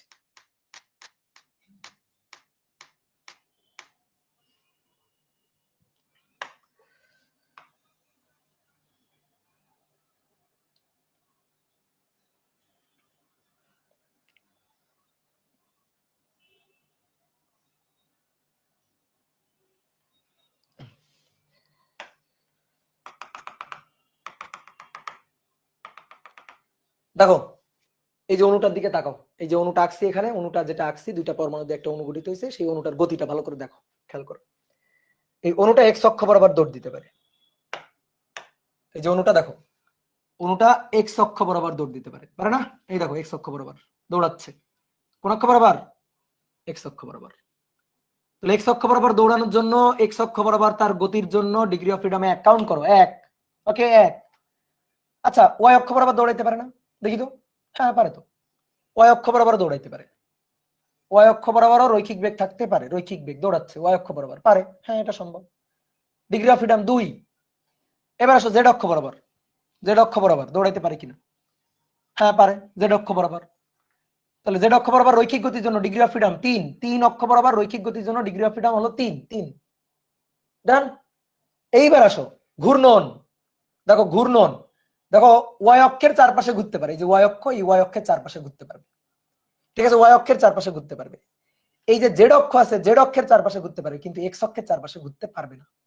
দেখো এবার ঘূর্ণনটা দেখো, ওয়াই অক্ষের চারপাশে ঘুরতে পারে, ওয়াই অক্ষের চারপাশে ঘুরতে পারবে, কারণ ওয়াই অক্ষ থেকে দেখো, ওয়াই অক্ষ এই যে মাঝখানে ওয়াই অক্ষ, দেখো ওয়াই অক্ষ থেকে এইভাবে দুইটা হাত প্রসারিত করা। তাহলে এইভাবে এই যে হাত প্রসারিত করা মানে আর আছে, আর এই যে আমার হাত চিন্তা করো আর, তাহলে I equal to M R square আছে ওয়াই অক্ষ, দেখো ওয়াই অক্ষ, ওয়াই অক্ষের চারপাশে, ওয়াই অক্ষের সাপেক্ষে যখন ঘুরবে, তাহলে ওয়াই অক্ষের সাপেক্ষে যখন ঘুরবে, ভালো করে দেখো, ওয়াই অক্ষের সাপেক্ষে যখন ঘুরবে তখন এইভাবে, এই যে এইভাবে ঘুরতেছে ওয়াই অক্ষের চারপাশে, এই যে ওয়াই অক্ষ, এই ওয়াই অক্ষের চারপাশে ঘুরতেছে। তাহলে ওয়াই অক্ষের চারপাশে যদি ঘোরে, ওয়াই অক্ষটার চারপাশে, এই যে ওয়াই অক্ষটা এর চারপাশে যদি ঘোরে, তাহলে ওয়াই অক্ষ বরাবর জড়তার ভ্রামক থাকবে, ওয়াই অক্ষ বরাবর জড়তার ভ্রামক থাকবে বিধায় দেখো আই ওয়াই, জড়তার ভ্রামক আই ওয়াই এটা থাকবে, কারণ এই যে আর আছে, আর এটা আর আছে, তাহলে I Y equal to M R square থাকবে। এটা থাকার কারণে half I omega square Y অক্ষ বরাবর থাকবে। তাহলে ওয়াই অক্ষ বরাবর তার কৌণিক গতি থাকবে, ওয়াই অক্ষ বরাবর কৌণিক গতিশক্তি থাকবে, তার মানে ওয়াই অক্ষ বরাবর ডিগ্রি অফ ফ্রিডম আছে, ওয়াই অক্ষ বরাবর কৌণিক ডিগ্রি অফ ফ্রিডম আছে, কৌণিক, কৌণিক বা ঘূর্ণন বা আবর্তন ডিগ্রি অফ ফ্রিডম আছে। ডান।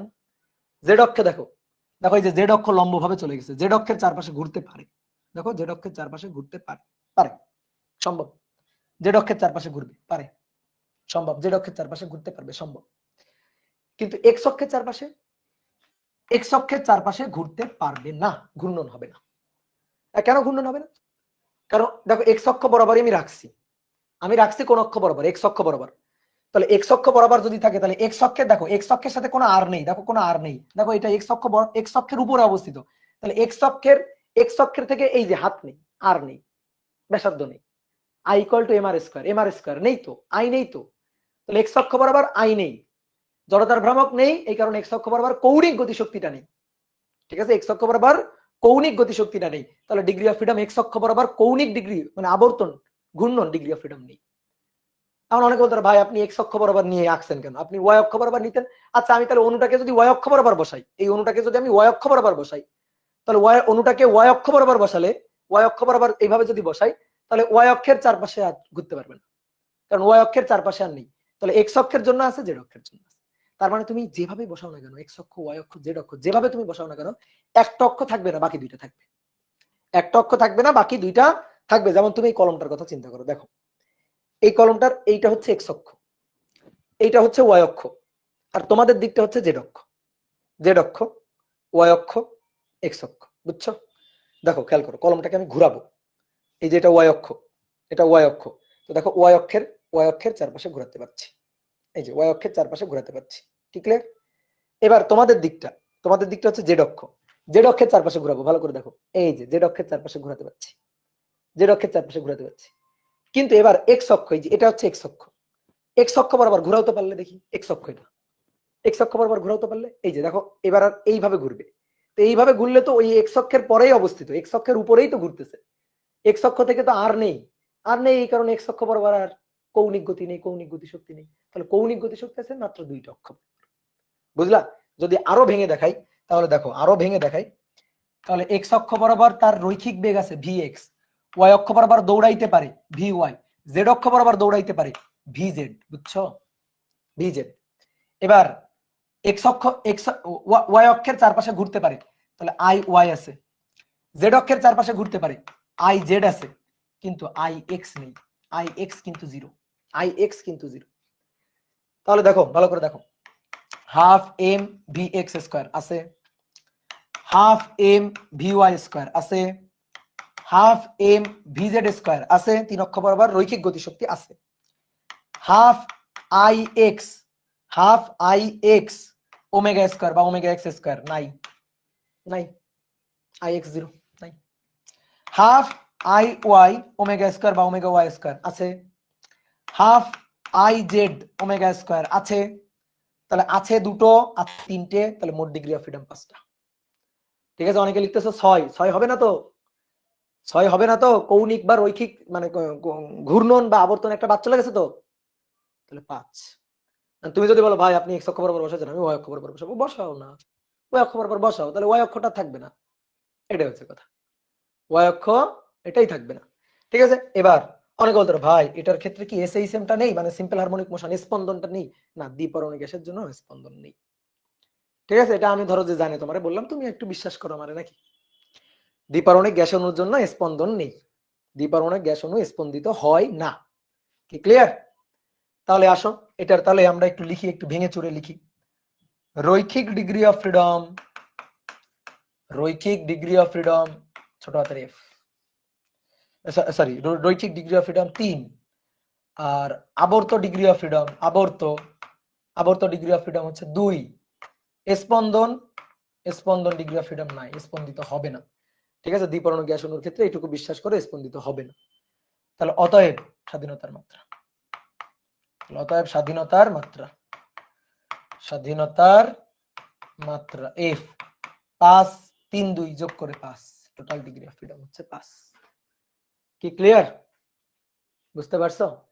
একজন লিখছো কেন ভাই, কেন ভাই, এটা তো আসলে বলতে পারতেছি না।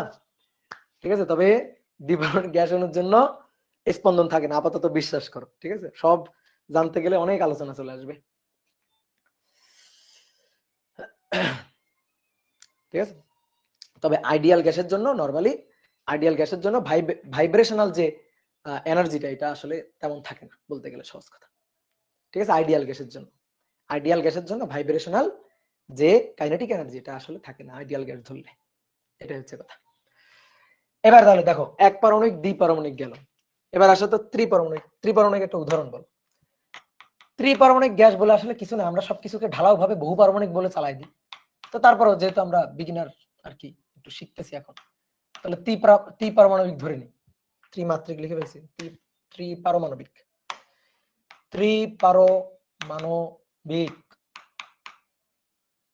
ত্রিপারমাণবিক gas. Ozone gas, ozone gas O3, তারপরে অ্যামোনিয়া এনএস, সরি অ্যামোনিয়া তো 4 পারমাণবিক হয়ে গেল। Carbon dioxide CO2, carbon dioxide. তার সাথে প্রথমে একটা উদাহরণ দেখি, ওজোন। ওজনের স্ট্রাকচারটা দেখো, ওজনের স্ট্রাকচারটা কেমন। ওজনের স্ট্রাকচারটা হচ্ছে এরকম, ওজনের স্ট্রাকচারটা এরকম, এই যে এটা, এটা হচ্ছে ওজনের স্ট্রাকচার, তাই না? কি বুঝছো? একটু ছোট করে আঁকি। ওজনের স্ট্রাকচারটা এরকম। তাহলে এবার তিনটা অক্ষ চিন্তা করি, এক্স অক্ষ, ওয়াই অক্ষ, জেড অক্ষ। এটারে যে কোনো ভাবে এক্স অক্ষ, ওয়াই অক্ষ, জেড অক্ষ যে কোনো জায়গায় তুমি যে কোনো ভাবে বসাও, যে কোনো জায়গায় যে কোনো ভাবে তুমি বসাও, যে কোনো জায়গায় যে কোনো ভাবে। ধরো আমরা এভাবে বসালাম, ধরো আমরা এভাবে বসালাম, এইটা একটা অক্সিজেন, এইটা একটা অক্সিজেন,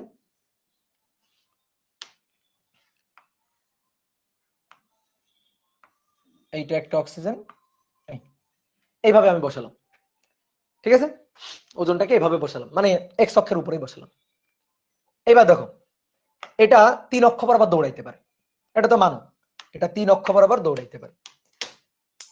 দাঁড়াও দেখি একটু, সাউন্ড আসতেছে কি এটা?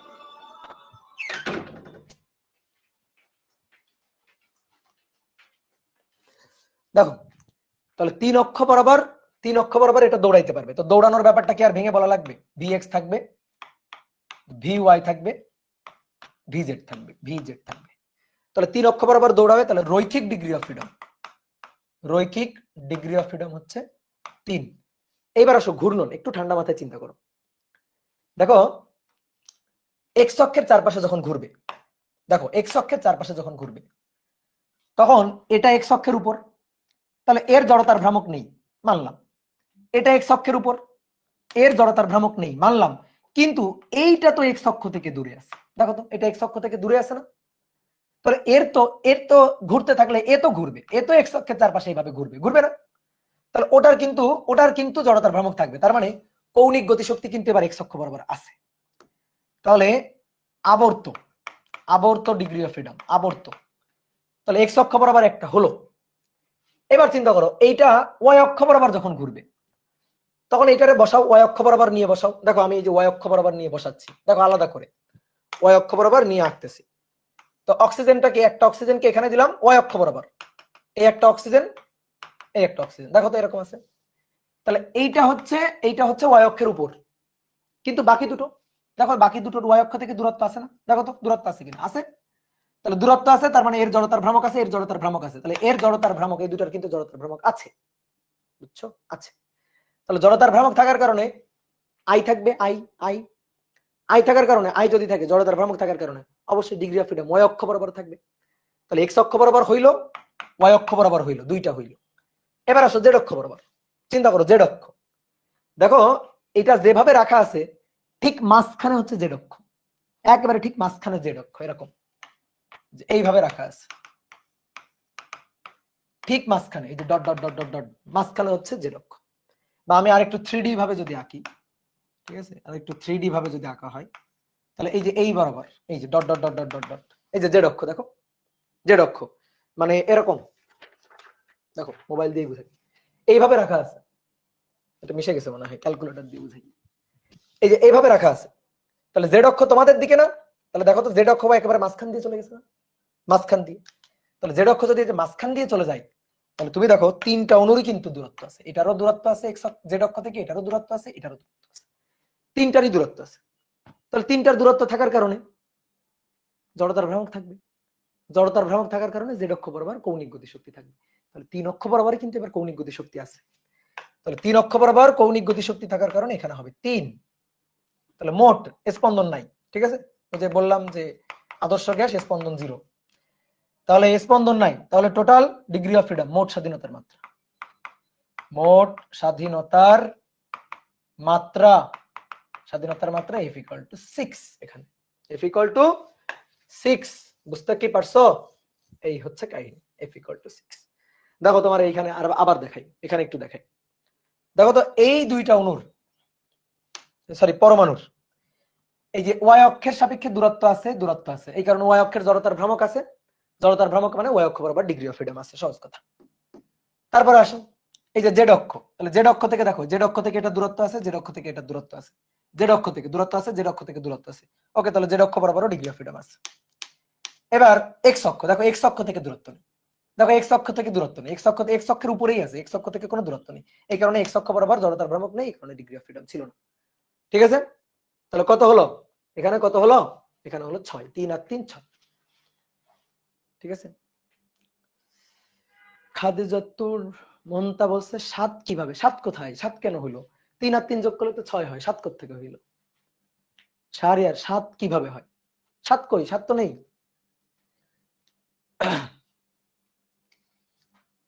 ঠিক আছে, 7 কোথায়, 7 কোথায় হলো, 7 কোথায় লিখছি,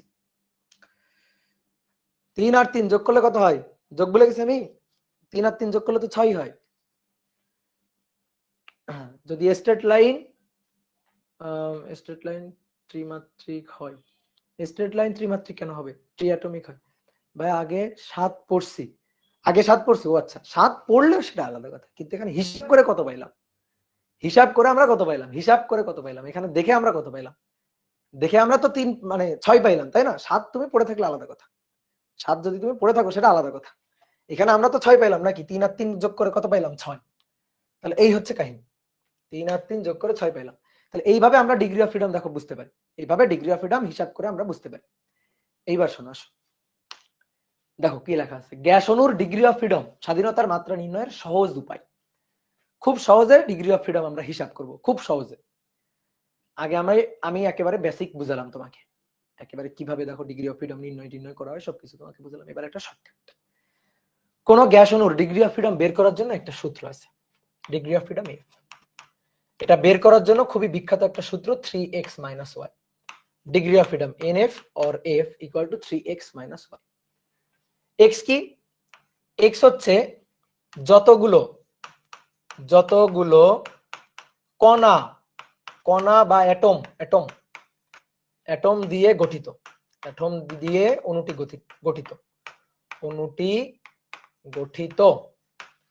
আর ওয়াই কি, ওয়াই হচ্ছে বন্ধন অথবা নিরপেক্ষ শর্ত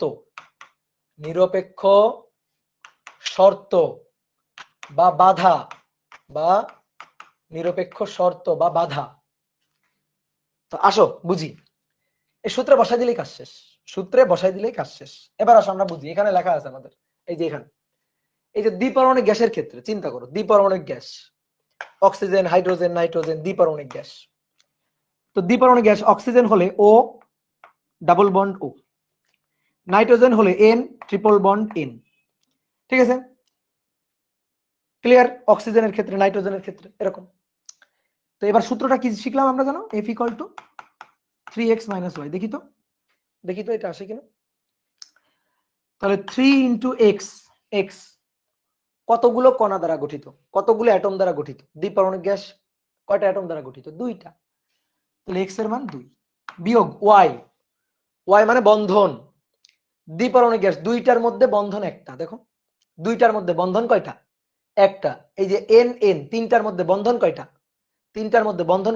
একটা। অনেকে ভাবে দুইটা তিনটা, অনেকে ভাবে ভাই বন্ধন এই যে মানে ডাবল বন্ড আর এটা যে ট্রিপল বন্ড, তাহলে এর বন্ধন হচ্ছে 2, এর বন্ধন হচ্ছে 3। ভুল, এটা ডাবল বন্ড কিন্তু বন্ড কয়টা, একটা।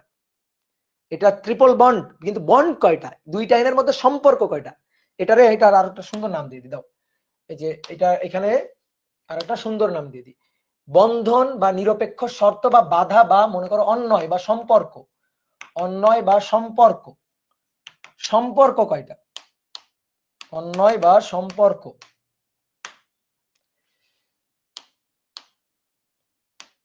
এই যে তাহলে 3x - y হচ্ছে সম্পর্ক, দুইটা ও এর মধ্যে একটা সম্পর্ক, একটা বন্ধন, সেটা ডাবল বন্ড। দুইটা এন এর মধ্যে ট্রিপল বন্ড কিন্তু বন্ড কয়টা, একটা, তাহলে বন্ড হচ্ছে একটা, এক। তাহলে 3 × 2 = 6 বিয়োগ 1 5। দেখো আগে আমরা বের করছিলাম কত, 5। আগে আমরা বের করছিলাম হচ্ছে 5, বুঝতে পারছো, আগে আমরা বের করছিলাম হচ্ছে 5। আসো তো দেখি এক পরমাণু গ্যাসের ক্ষেত্রে, এক পরমাণু গ্যাস হিলিয়াম, আর্গন, হিলিয়াম, ঠিক আছে, আর্গন, নিয়ন, এগুলোই তো। একটা হিলিয়ামের অণু, ধরো একটা হিলিয়াম মানে তো একটা হিলিয়াম, এই যে একটা হিলিয়াম, এর সাথে কারো কোনো বন্ধন নেই। তাহলে F equal to 3x minus Y. তাহলে কয়টা অণু দ্বারা মানে কয়টা পরমাণু দ্বারা গঠিত, কয়টা কণা দ্বারা গঠিত? একটা, x এর মানে 1, x এর মানে 1 মাইনাস অন্যয়, এর সাথে তো কারো সম্পর্ক নেই, তাহলে সম্পর্ক শূন্য, সম্পর্ক অন্যয় শূন্য, এর সাথে যদি আরো একটা থাকতো তাহলে একটা সম্পর্ক থাকতো, সম্পর্ক নেই, সম্পর্ক শূন্য, তাহলে 3 ইন্টু 1 দ্যাটস 3। দেখো বের করে আসছে 3, ঠিক আছে, বের করে আসছে 3, কি ক্লিয়ার? হিসাব করে বের করে আসছে 3, কি ক্লিয়ার? তাহলে 3x মাইনাস ওয়াই, এক্স হচ্ছে পরমাণু সংখ্যা কয়টা? পরমাণু সংখ্যা 2টা, পরমাণু সংখ্যা 2টা, ঠিক আছে। আর বন্ড কয়টা? একটা বন্ড, একটা বন্ড, হয় অক্সিজেন চিন্তা করো নয়তো নাইট্রোজেন চিন্তা করো, মানে যে কোনো একটা চিন্তা করো, যে কোনো একটা চিন্তা করে দেখো। তাহলে বন্ড কয়টা? একটা, তাহলে এখানে 1। এবার হিলিয়াম, নিয়ন, আর্গন, তো সেটা গঠিত কয়টা কণা দিয়ে? একটা কণা দিয়ে, তাহলে x এর মানে 1, আর কোন এর সাথে কারো কোনো সম্পর্ক নেই, অন্যয় নেই, তাহলে অন্যয় নেই মানে y হচ্ছে 0, তাহলে 3 ইন্টু 1 3। এক পারমাণবিক গ্যাস, দ্বিপারমাণবিক গ্যাস, ডিগ্রি অফ ফ্রিডম, এইভাবে সূত্র দিয়ে হিসাব করে মিলে যাচ্ছে, ঠিক আছে। কিন্তু হয় কি, বহু পারমাণবিক গ্যাস, তো বহু পারমাণবিক গ্যাসের মধ্যে ত্রিপারমাণবিক, 4 পারমাণবিক, 5 পারমাণবিক, বিভিন্ন ধরনের হইতে পারে। তো এগুলার এই যে সূত্র, এই সূত্র দিয়ে হিসাব করে ডিগ্রি অফ ফ্রিডম, এবং অনেক সময় মনে করো যে এই যে আগে যে মেথড আমরা হিসাব করছি সেই ডিগ্রি অফ ফ্রিডম, এই দুইটা এক নাও হইতে পারে, অনেক সময় একটু উল্টাপাল্টা হয়, হিসাব করে দেখবা মিলবে না। তো আসলে আমরা হিসাবের প্রসিডিউরে একটু দেখি, তো হিসাবের প্রসিডিউরে এইটার কত হয়, এইটা দেখবো, আর কার্বন ডাইঅক্সাইড গ্যাস দেখবো, এই দুইটা দেখবো, ওজন আর কার্বন ডাইঅক্সাইড গ্যাস। তো দেখি তো, আসো ওজনের ক্ষেত্রে এই যে আঁকা আছে এখানে দেখো, F equal to 3x minus Y. আসো, কয়টা কণা দ্বারা গঠিত? একটা, দুটো, তিনটা, তিনটা কণা দ্বারা গঠিত, তাহলে 3 ইন্টু 3 মাইনাস বন্ধন কয়টা দেখো তো, বন্ধন একটা, দুইটা, তিনটা, একটা, দুইটা, তিনটা, তিনটা বন্ধন, তাহলে 3, ঠিক আছে। তাহলে 3 গুণ 3, 3 × 9 বিয়োগ 3, তো 9 থেকে 3 বিয়োগ গেলে কত থাকে? 6। দেখো হিসাব করে আগেও আসছিল 6, এই বুঝছো, হিসাব করে আগেও আসছিল কত? 6, বুঝলা? এই হচ্ছে কাজ। এইবার শোনো, দেখো এগুলা মোটামুটি সুন্দর করে সূত্র দিয়েও যা হয়েছে, আর এমনি আমরা আগে কমন সেন্স খাটায় বুঝে বুঝে বুঝে বুঝে বের করছি ডিগ্রি অফ ফ্রিডম, সেটাও একই মিলে গেছে। কিন্তু কিছু কিছু জিনিসের সূত্র দিয়ে আর কমন সেন্স খাটায় করলে দুটো মেলে না। এই না মেলার কারণটা হচ্ছে অণুর আণবিক বিন্যাস, আণবিক গঠনের কারণে অনেক সময় মেলে না, অণুর আণবিক গঠনের কারণে অনেক সময় মেলে না। তো যেমন একটা উদাহরণ, খুবই ইম্পর্টেন্ট একটা উদাহরণ, সেটা হচ্ছে carbon dioxide gas. Carbon dioxide এর ডিগ্রি অফ ফ্রিডম কত? এর স্বাধীনতার মাত্রা কত? স্বাধীনতার স্বাধীনতার মাত্রা কত? স্বাধীনতার মাত্রা, আসো দেখি হিসাব করি। CO2, তাহলে সি মাঝখানে, এই পাশে একটা অক্সিজেন, এই পাশে একটা অক্সিজেন, কার্বনের সাথে কার্বনের দেখো হাত হচ্ছে এই যে 4, মানে যোজনী 4, অক্সিজেনের 2, অক্সিজেনের 2 মিলে গেছে। কার্বন ডাইঅক্সাইড অণুর গঠন হচ্ছে সরল রৈখিক, তাই কিনা? কার্বন ডাইঅক্সাইড অণুর গঠন কেমন? সরল রৈখিক, এই যে অণুর গঠন সরল রৈখিক, জানো তো সবাই, কার্বন ডাইঅক্সাইড অণুর গঠন হচ্ছে সরল রৈখিক। দ্বিপারমাণবিক গ্যাসের যেমন সরল রৈখিক, দ্বিপারমাণবিক গ্যাসের যেমন সরল রৈখিক, ঠিক তেমনি কার্বন ডাইঅক্সাইড গ্যাস দ্বিপারমাণবিক গ্যাস না হওয়া সত্ত্বেও এর গঠনটা হচ্ছে, আণবিক গঠনটা হচ্ছে সরল রৈখিক। এর ডিগ্রি অফ ফ্রিডমটা আমরা বের করতে চাই, আসলে সূত্র দিয়ে বের করব। F equal to 3x minus Y. কয়টা অণু দ্বারা গঠিত? 1 2 3, মানে সরি পরমাণু বা কণা দ্বারা গঠিত 1 2 3, তিনটা, তাহলে 3 ইন্টু x 3। এবার বন্ধন সম্পর্ক হাত, ও আর সি একটা, ও আর সি আরো একটা, এই যে বন্ধন নম্বর 1, বন্ধন নম্বর 2, সম্পর্ক 1, সম্পর্ক 2, বুঝছো? 4 বানায়ও না, 1 2 3 4, 4 বানায়ও না, 2, সম্পর্ক কয়টা? 2টা, ঠিক আছে। তাহলে সম্পর্ক হচ্ছে 2টা মাইনাস হচ্ছে 2, তাহলে 3 × 9, 9 বিয়োগ 2, 9 থেকে 2 বিয়োগ দিলে কত থাকে? 7। হিসাব করে কত আসে? 7। ফর্মুলা দিয়ে কত আসে? 7। এইবার দেখো আমি এমন একটা কথা বলবো, সেটা শুনে তোমার মনে হবে যে ধুর ছাই কি বলে এগুলা। শোনো ভালো করে, শোনো ভালো করে, কান পরিষ্কার করে শোনো। এবার কার্বন ডাইঅক্সাইডের ডিগ্রি অফ ফ্রিডম সূত্র দিয়ে হিসাব করে আসে 7, আমাদের বইগুলোতে লেখা হচ্ছে 6, কিন্তু কার্বন ডাইঅক্সাইডের ডিগ্রি অফ ফ্রিডম হচ্ছে 5, বুঝলা? কার্বন ডাইঅক্সাইড গ্যাসের ডিগ্রি অফ ফ্রিডম হচ্ছে 5। তাহলে কি হইলো যে ভাই কি বললেন? এটা সূত্র দিয়ে হিসাব করে আসে 7, বইগুলোতে লেখা আছে 6, কিন্তু আসলে 5। এবার কথা হচ্ছে কেমনি কি? দেখো হিসাব করে 7 আসছে, এটা তো আমি তোমার বুঝাই দিলাম। এই কার্বন ডাইঅক্সাইড নিয়েই হচ্ছে যত কাহিনী, এটা এই ব্যতিক্রমটা নিয়েই হচ্ছে কাহিনী। কার্বন ডাইঅক্সাইড গ্যাস হিসাব করে আসলো 7, সেটা আমি তোমাকে দেখা দিলাম। এইবার শোনো, কার্বন ডাইঅক্সাইড গ্যাসের ডিগ্রি অফ ফ্রিডম এটা আসলে 5। কেন 5? কারণ দ্বিপরমাণু গ্যাসের যেমন 5 ঠিক তেমনি 5। এবার কেন 5? কেন? কারণ দ্বিপরমাণু গ্যাসের অণুর ডিগ্রি অফ ফ্রিডম ছিল 5, আর কার্বন ডাইঅক্সাইড গ্যাসের অণুর আকৃতিটা, আণবিক বিন্যাসটা দ্বিপরমাণু গ্যাসের মতোই। যেমন দ্বিপরমাণু গ্যাস, ধরো অক্সিজেন O2, দ্বিপরমাণু গ্যাস দেখো এরকম সরল রৈখিক। এই যে দ্বিপরমাণু গ্যাস, এটা অণুটা দেখতে কেমন? সরল রৈখিক। সরল রৈখিক, সরল রৈখিক যদি হয়, ভালো করে বুঝিও, সরল রৈখিক মানে একটা লাঠি। তাহলে দ্বিপরমাণু গ্যাসের জন্য এই যে ডিগ্রি অফ ফ্রিডম আমরা হিসাব করে করে আসলাম না, এই যে এক্স অক্ষ, এটা ওয়াই অক্ষ, এটা জেড অক্ষ। দেখো আমি একটা কার্বন ডাইঅক্সাইড গ্যাসকে আঁকতেছি এখানে। এই যে কার্বন ডাইঅক্সাইড গ্যাসে এইটা হচ্ছে কার্বন, এটা হচ্ছে কার্বন। এই যে কার্বনের সাথে দুই হাতে সরল রৈখিক ভাবে এই যে একটা অক্সিজেন আছে, সরল রৈখিক ভাবে এই পাশে আর একটা অক্সিজেন আছে। এই যে এটা হচ্ছে কার্বন ডাইঅক্সাইড গ্যাস। তাহলে কার্বন ডাইঅক্সাইড গ্যাস অণু 3 অক্ষ বরাবর দৌড়াইতে পারে, 3 অক্ষ বরাবর দৌড়াইতে পারে। দৌড়ানোর জন্য রৈখিক ডিগ্রি অফ ফ্রিডম 3। এবার ওই যে ঘূর্ণনের কথা দেখো, আগের মতো ঘূর্ণন ওয়াই অক্ষ বরাবর সম্ভব, জেড অক্ষ বরাবর সম্ভব, ঠিক আছে, জেড অক্ষ বরাবর সম্ভব, কিন্তু এক্স অক্ষ বরাবর ঘূর্ণন সম্ভব। এক্স অক্ষ বরাবর ঘুরলেও কোনো জড়তার ভ্রামক থাকবে না, কারণ সরল রৈখিক ভাবে দেখো, যদি এমন একটু বাঁকা টাকা থাকতো, একটু আঁকা বাঁকা থাকতো, তাহলে তখন আর এক্স অক্ষের উপরে পড়তো না, এক্স অক্ষ থেকে একটু দূরে থাকতো, আর থাকতো, আর থাকলে জড়তার ভ্রামক থাকতো, জড়তার ভ্রামক থাকলে কৌণিক গতিশক্তি থাকতো। সেইটা নেই, সরল রৈখিক হওয়ার কারণে এটা নেই। তাহলে যাদের আকৃতি, যাদের আণবিক বিন্যাস সরল রৈখিক, তাদের ডিগ্রি অফ ফ্রিডম হচ্ছে 5। 3টা হচ্ছে রৈখিক, 2টা হচ্ছে ঘূর্ণন বা আবর্তন। তাহলে এর ঘূর্ণন রৈখিক মানে ঘূর্ণন ডিগ্রি অফ ফ্রিডম হচ্ছে 2। তাহলে total degree of freedom F হচ্ছে 5। তাহলে হওয়ার কথা আসলে 5, অর্থাৎ দ্বিপরমাণু গ্যাসের মতো হওয়ার কথা। কি ক্লিয়ার? ঠিক আছে, মানে একেবারে বুদ্ধি খাটায় যদি বলো তাহলে হচ্ছে 5। এটাই আসল কথা। ঠিক আছে, এটাই হচ্ছে আমার মত, বা এটাই আমি বিভিন্ন জায়গায় এটাই আসলে দেখছি ব্যাখ্যা।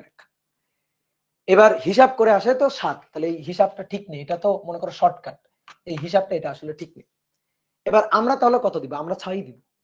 আমরা দিব 6, আমরা 7ও দিব না, 5ও দিব না, আমরা দিব 6। আমরা 7এও নেই, 5এও নেই, বুঝছো? বলে না আমরা 7এও নেই, 5এও নেই, আমরা কততে আছি? আমরা আছি 6-এ। তাহলে আমরা দিব 6। কেন? কারণ বইতে ওটাই লেখা আছে, সব বইতে ওটাই লেখা আছে। আসলে 6 লেখার উদ্দেশ্য কি জানো? গ্যাস বলতে 3 ধরনের গ্যাস বোঝা যায়: এক পারমাণবিক, দ্বিপারমাণবিক, বহু পারমাণবিক। এই বহুর মধ্যে দুনিয়ার সবাই আছে। এক পারমাণবিক, দ্বিপারমাণবিক, বহু পারমাণবিক। এক পারমাণবিকের ডিগ্রি অফ ফ্রিডম 3, দ্বিপারমাণবিক গ্যাসের ডিগ্রি অফ ফ্রিডম 5, বহু পারমাণবিক গ্যাসের ডিগ্রি অফ ফ্রিডম 6। কথা এখানে শেষ। এবার কার্বন ডাইঅক্সাইড গ্যাস, বহু পারমাণবিক গ্যাস, ডিগ্রি অফ ফ্রিডম 6। ঠিক আছে, তাহলে বহু পারমাণবিক গ্যাস হিসাবে কার্বন ডাইঅক্সাইড গ্যাসের ডিগ্রি অফ ফ্রিডম লেখা আছে 6। এটাই বইতে লেখা আছে, এটাই হচ্ছে কাহিনী করছে। যে কি কাহিনী? কাহিনী হচ্ছে এটা। তা আমরা 6ই ব্যবহার করব, কারণ আমি দেখছি বিভিন্ন বইতে, ইসাক স্যার বলো, তপন স্যার বলো, যত স্যারই বলো না কেন, সবার বইতে কার্বন ডাইঅক্সাইড গ্যাসের ডিগ্রি অফ ফ্রিডম বহু পারমাণবিক গ্যাস ধরেই করছে। কখনো 7 দিয়ে করে নাই, কখনো 5 দিয়েও করে নাই। কি কথা বুঝছো? তাহলে তুমি যেটা করবা সেটা হচ্ছে, এই যে দেখো, ফিজিক্স খুবই ভালো, কিন্তু এটা তো আসলে ফিজিক্স না, এটা হচ্ছে কেমিস্ট্রি। ওই যে কোটা ফ্যাক্টরি দেখো না, কেমিস্ট্রি মনে করে যে হুদাই গালাই। তো কেমিস্ট্রি মানে ব্যতিক্রম, ব্যতিক্রম, ব্যতিক্রম। কেমিস্ট্রি সমস্যাটা হচ্ছে এটা। ফিজিক্সের মতো সুন্দর সাবজেক্ট নেই, বুঝছো? আমি বলতে পারো ভাই এগুলা কি পড়াচ্ছেন? এগুলো তো কেমিস্ট্রি পড়াচ্ছি। এগুলা কি পড়াচ্ছি? এগুলো তো কেমিস্ট্রি পড়াচ্ছি। ফিজিক্সের মতো সুন্দর সাবজেক্ট নেই। ফিজিক্স হচ্ছে লজিকের সাবজেক্ট, কোনো ব্যতিক্রম নেই। কিন্তু যখনই মনে করো কেমিস্ট্রি চলে আসে ফিজিক্সের মধ্যে, তখন ওই কেমিস্ট্রির কারণেই একটু ফিজিক্সে ব্যতিক্রম আসে। এছাড়া সবকিছু সুন্দর। ঠিক আছে, এই যে ইকুয়েশন অফ এক্সেপশন, হ্যাঁ, ওই যে ব্যতিক্রম, খালি ব্যতিক্রম। দেখবা কেমিস্ট্রি পৃষ্ঠায় পৃষ্ঠায় আছে ব্যতিক্রম, বুঝছো? ফিজিক্স সুন্দর। ফিজিক্সের একটা মনে করো যে কোটা ফ্যাক্টরিতে যেভাবে বলে না যে ফিজিক্সের পিছনে কাজ করছে কি একবার জিনিয়াস বিজ্ঞানী নিউটন, আইনস্টাইন। তো ফিজিক্স তো লজিকে থাকবে, বুঝছো? ফিজিক্সের মতো লজিক তো তুমি কোথাও পাবা না। এবার আসো দেখো, তাহলে ডিগ্রি অফ ফ্রিডমের মোটামুটি একটা আইডিয়া পাইলাম। মনে করো অনেক গ্যাসের ডিগ্রি অফ ফ্রিডম তোমাকে ধরো যে আমি এইভাবে বের করতে দিলাম, দেখি সূত্র অনুযায়ী বের করো তো। ঠিক আছে, অনেক সময় ধরো সূত্র অনুযায়ী ডিগ্রি অফ ফ্রিডম বের করতে বললাম। যেমন CH4 এর ডিগ্রি অফ ফ্রিডম, মিথেন গ্যাসের ডিগ্রি অফ ফ্রিডম সূত্র দিয়ে বের করবা। আমরা আর গঠন আঁকবো না, সূত্র দিয়ে বের করবো, আমরা আর ওই আগের নিয়মে বুঝবো না। তাহলে মিথেন গ্যাস CH4, এর গঠন কেমন? চতুস্তলকীয়, তাই না? এই যে H চতুস্তলকীয় গঠন। তাহলে সূত্র অনুযায়ী degree of freedom F = 3x - y। তাহলে x কয়টা? 1 2 3 4 5টা, তাহলে 3 × 5। আর সম্পর্ক কয়টা? একটা দুইটা তিনটা চারটা, সম্পর্ক হচ্ছে 4টা। তাহলে 3 5 15 - 4 11। ঠিক আছে, এই হিসাব করে মিথেন গ্যাসের ডিগ্রি অফ ফ্রিডম এই সূত্র অনুযায়ী 11। দেখি তুমি আরেকটা সূত্র একটু চেষ্টা করো তো, দেখি কি দিব বলো। অ্যামোনিয়া দি, অ্যামোনিয়া গ্যাস, অ্যামোনিয়া, অ্যামোনিয়া কি? NH3, NH3। তাহলে এর ডিগ্রি অফ ফ্রিডম, তাহলে N আর H3, H তিনটা, H H H H H। ঠিক আছে, কি বন্ড মানে ট্রিপল বন্ড না ডাবল বন্ড ওগুলো না বুঝলেও চলবে। যেমন এখানে সাপোজ ট্রিপল বন্ডই হবে, সরি মানে সিঙ্গেল বন্ডই হবে আর কি। এই যে এক হাত করে থাকবে। তাহলে এবার F = 3x - y। তাহলে 1 2 3 4, চারটা কণা দ্বারা গঠিত, মাইনাস সম্পর্ক 1 2 3। তাহলে 3 4 12, 12 থেকে বিয়োগ 3 9, শেষ। তাহলে পারা যাবে না? তাহলে ডিগ্রি অফ ফ্রিডমের আলোচনা শেষ। এবার আসো, ছোট্ট আরেকটা জিনিস আছে, শক্তির সমবিভাজন নীতি। দেখো নামের মধ্যে বলা আছে শক্তির সমবিভাজন। তো শক্তির সমবিভাজন কি বলতেছে? কোন গতীয় সিস্টেমের মোট শক্তি, খুবই সুন্দর কথা, কোন গতীয় সিস্টেমের মোট শক্তি তাপীয় সাম্য অবস্থায় প্রত্যেক ডিগ্রি অফ ফ্রিডমে সমানভাবে বন্টিত হবে। কোন গতীয় সিস্টেমের মোট শক্তি, কোন গতীয় সিস্টেমের মোট শক্তি তাপীয় সাম্য অবস্থায় প্রত্যেকটা ডিগ্রি অফ ফ্রিডমে সমানভাবে বন্টিত হবে। কোন গতীয় তাপগতীয় সিস্টেমের আর কি, কোন গতীয় সিস্টেমের মোট শক্তি প্রতিটি স্বাধীনতার মাত্রায়, প্রতি ডিগ্রি অফ ফ্রিডমে বা প্রতি স্বাধীনতার মাত্রায় সমানভাবে বন্টিত হবে, সমানভাবে বন্টিত হবে। আসো তোমার বুঝাই দিই। বলো, তুমি গ্যাসের গতিশক্তি বের করছিলা, দেখো লিখবা না গ্রাফ। এক পারমাণবিক গ্যাসের গতিশক্তি বের করছিলাম, মনে আছে? একটা ঘনক আঁকছিলাম, একটা ঘনক আঁকার পরে তোমাকে বলছিলাম ধরো মনো অ্যাটমিক একটা গ্যাস আছে, এই যে ঘনক, এই ঘনক পাত্রে একটা মনো অ্যাটমিক গ্যাস আছে। তো মনো অ্যাটমিক গ্যাসের অণু যে কোনো দিক বরাবর ছোটাছুটি করতে পারে। তো তার বেগ ধরছিলাম c, x অক্ষ বরাবর cx, y অক্ষ বরাবর cy, মনে পড়ে? z অক্ষ বরাবর cz। তাহলে 3 অক্ষ বরাবর এখান থেকে হিসাব করছিলাম, আমরা গ্যাসের গতিশক্তি পাইছিলাম। গ্যাসের গতিশক্তি সূত্র, 1 মোল গ্যাসের গতিশক্তি হচ্ছে বা n মোল গ্যাসের গতিশক্তি ছিল 3/2 nRT। দেখো মনে পড়ে কিনা? ঠিক আছে, 3/2 nRT। 1 মোল বললে 3/2 RT। আর যদি বলে একটা অণুর গতিশক্তি, একটা অণু 3/2 kT, মনে পড়ে কিনা? 3/2 kT, 3/2 kT। তাহলে ধরো এখান থেকে একটা অণু, এই একটা অণুর শক্তি, গতিশক্তি 3/2 kT। ডান। এইবার আসো, এক পরমাণু গ্যাসের ক্ষেত্রে একটা অণুর গতিশক্তি এটা। একটা অণুর গতিশক্তি কার? এক পারমাণবিক গ্যাসের। এক পারমাণবিক গ্যাসের, এক পারমাণবিক গ্যাসের। বলো, এক পারমাণবিক গ্যাসের ডিগ্রি অফ ফ্রিডম কত? এফ কত? এফ হচ্ছে 3। এফ কত? 3। তাহলে প্রত্যেক ডিগ্রি অফ ফ্রিডমে শক্তি সমানভাবে বন্টিত হবে। তাহলে মোট শক্তি এইটা সমান ভাগে প্রত্যেক ডিগ্রি অফ ফ্রিডমে যাবে, সমানভাবে ভাগ হবে। এটারে 3 দিয়ে ভাগ করো। 3 দিয়ে ভাগ করলে প্রত্যেক ডিগ্রি অফ ফ্রিডমে যাবে। এটারে 3 দিয়ে ভাগ করো, প্রত্যেক ডিগ্রি অফ ফ্রিডমে যাবে half Katie, half Katie, half Katie. 3 যেহেতু ডিগ্রি অফ ফ্রিডম, প্রত্যেক ডিগ্রি অফ ফ্রিডমের শক্তি হবে half Katie, half Katie, half Katie. প্রত্যেক ডিগ্রি অফ ফ্রিডম সমানভাবে বন্টিত হবে। দ্যাট ইজ শক্তির সমবিভাজন নীতি। এইবার তোমার একটা মজার কথা হয়, তুমি যে গ্যাসের গতিশক্তির সূত্র E = 3/2 nRT শিখছো না, বা 3/2 kT শিখছো না, 3/2 kT শিখছো না? এইটা আসলে গ্যাসের গতিশক্তির জেনারেল ইকুয়েশন না, এক পারমাণবিক গ্যাসের জন্য শক্তির ইকুয়েশন। কিন্তু দ্বিপারমাণবিক গ্যাসের শক্তির ইকুয়েশন এটা না, বহু পারমাণবিক গ্যাসের শক্তির ইকুয়েশন এটা না। এক পারমাণবিক গ্যাসের ক্ষেত্রে এই যে 3, এই 3 ডিগ্রি অফ ফ্রিডম 3 বলে 3 ছিল। আমরা প্রমাণ করছিলাম এক পারমাণবিক গ্যাসের জন্য। দেখো যখন প্রমাণ করি তখন বলে নিছিলাম ধরি পাত্রে এক পারমাণবিক গ্যাস আছে, মনো অ্যাটমিক গ্যাস আছে, বলছিলাম ওই মনো অ্যাটমিক গ্যাস, এক পারমাণবিক গ্যাস, ডিগ্রি অফ ফ্রিডম 3 বলে ওখানে 3। তাহলে এবার বলো অক্সিজেন গ্যাসের জন্য, দ্বিপারমাণবিক গ্যাসের জন্য কত হবে? 3 হবে? হবে না, 3 এর জায়গায় হবে 5। অর্থাৎ দ্বিপারমাণবিক গ্যাসের জন্য হবে 5/2 nRT, আর একটা অণুর জন্য বললে 5/2 kT। বহু পারমাণবিক গ্যাসের জন্য, বহু পারমাণবিক, আমরা এখন গ্যাস চিনি তিন ধরনের, এক পারমাণবিক, দ্বিপারমাণবিক, বহু পারমাণবিক। তাহলে এক পারমাণবিক গ্যাসের জন্য 3/2 kT, দ্বিপারমাণবিক গ্যাসের জন্য 5/2 kT, বুঝছো? আর বহু পারমাণবিক গ্যাসের জন্য 6/2 kT, 6/2 kT। বহু পারমাণবিক গ্যাস আমরা চিনি তিনটা, এক পারমাণবিক, দ্বিপারমাণবিক, বহু পারমাণবিক। তাহলে বহু পারমাণবিক গ্যাসের জন্য 6/2 kT। কি কথা বুঝছো? তাহলে এই যে শক্তির সূত্র, শক্তির সূত্র, আসো এই পাশে একটু এই যে শক্তিগুলো একটু লিখে আসি। এখানে যে এক পারমাণবিক, দ্বিপারমাণবিক লিখছি না, তাহলে যেহেতু ডিগ্রি অফ ফ্রিডম এফ হচ্ছে 3, তাহলে এবার আসো একটা অণুর শক্তি আমরা একটু লিখে রাখি এখানে। যেহেতু একটা ডিগ্রি অফ ফ্রিডম 3, তাহলে একটা অণুর শক্তি হচ্ছে 3/2 kT। এটা প্রমাণ করছিলাম, কিন্তু দ্বিপারমাণবিক গ্যাসের জন্য আর প্রমাণ করি নাই। যেহেতু ডিগ্রি অফ ফ্রিডম শিখে গেছি, এখন আর প্রমাণ করার কি দরকার, তাহলে আমরা বলেই দিতে পারি। তাহলে এর স্বাধীনতার মাত্রা এফ হচ্ছে 5। ওকে, তাহলে এর একটা অণুর শক্তি বা অণুর গড় গতি শক্তি হচ্ছে 5/2 kT, 5/2 kT। আর বহু পারমাণবিক যদি হয়, বহু পারমাণবিক ধরে লিখে দিব, ঠিক আছে? বহু পারমাণবিক ধরে লিখে দিব, বহু পারমাণবিক, ঠিক আছে? হাইড্রোজেন মানে কার্বন ডাইঅক্সাইড, ওজোন, আর যে যে গ্যাস আছে বহু পারমাণবিক ধরে লিখে দিব আমরা। তাহলে বহু পারমাণবিক গ্যাসের ডিগ্রি অফ ফ্রিডম, গ্যাস চিনি আমি তিনটা, তাহলে 6/2 kT মানে 3 kT আর কি, সহজ কথা 3 kT, 6/2 kT, বুঝছো? 6/2 kT, এই হচ্ছে কাহিনী। তাহলে এবার আসো, তাহলে আমরা এখান থেকে একটা নতুন জিনিস শিখলাম কিন্তু, দেখো। তাহলে অতএব গ্যাসের গতিশক্তির সূত্র 3/2 kT না, গ্যাসের গতিশক্তির সূত্র হচ্ছে এক পারমাণবিকের জন্য 3/2 kT, দ্বিপারমাণবিকের জন্য 5/2 kT, আর বহু পারমাণবিকের জন্য ছিল 6/2 kT। তাহলে অতএব এক মোল গ্যাসের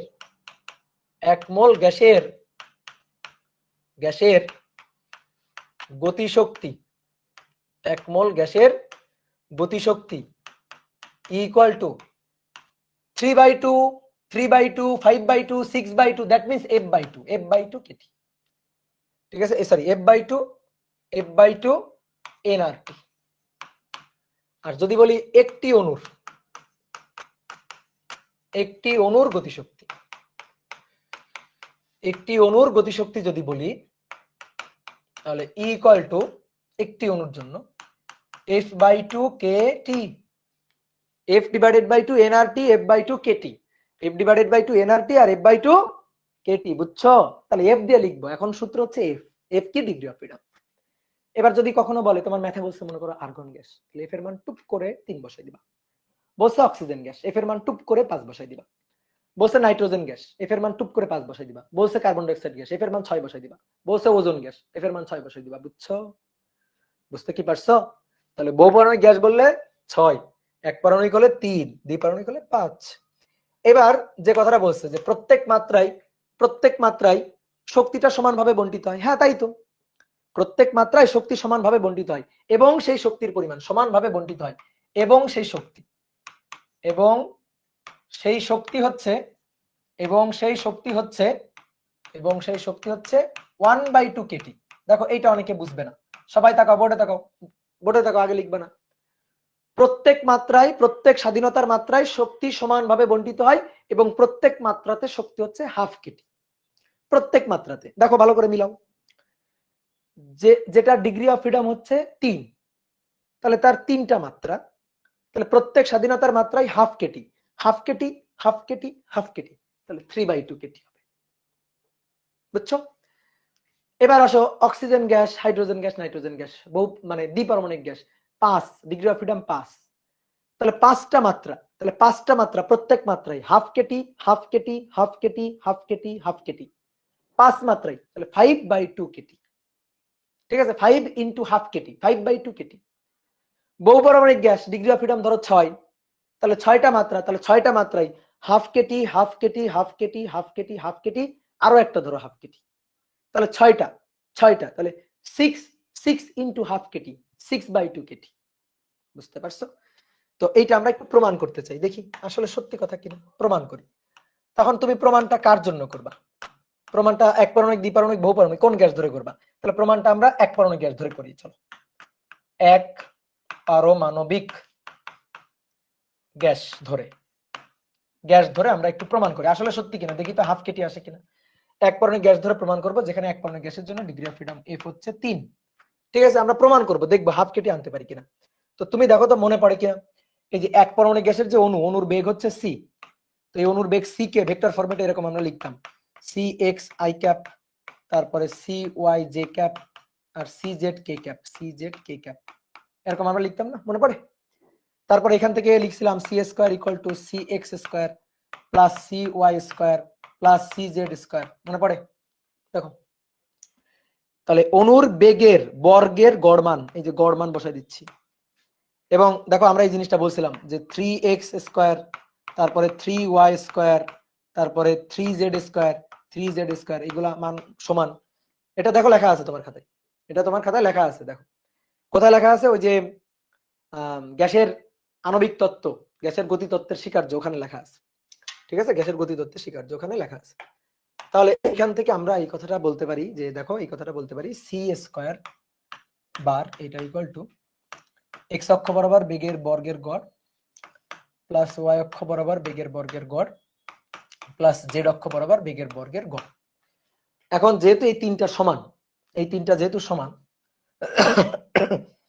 তাহলে তিনটা যেহেতু সমান, তাহলে আমরা লিখতে পারি সি এক্স স্কোয়ার তার গড়, সি ওয়াই এর জায়গায় আমরা লিখতে পারি C X square, C Z এর জায়গায় লিখতে পারি সি জেড স্কোয়ার।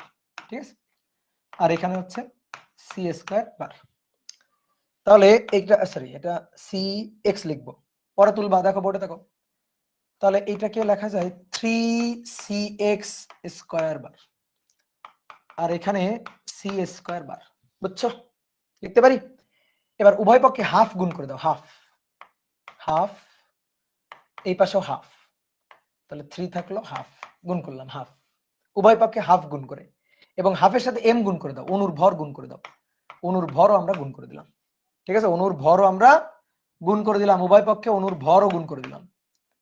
তাহলে এবার আসো দেখো, তাহলে এটা অনুর ভর half M.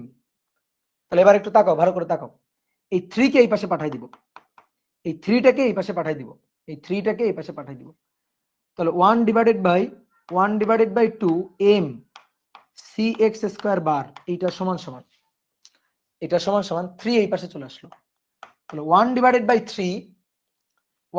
By 3 half M, কি লিখতেছেন, হাফ এম সি স্কয়ার বার। দেখো ভালো করে বুঝিও, সি স্কয়ার সমান সমান C X square, C Y square, C Z square. উপরের গড় চিহ্নগুলো একটু উজ্জ্বল রাখো, তাহলেই হবে।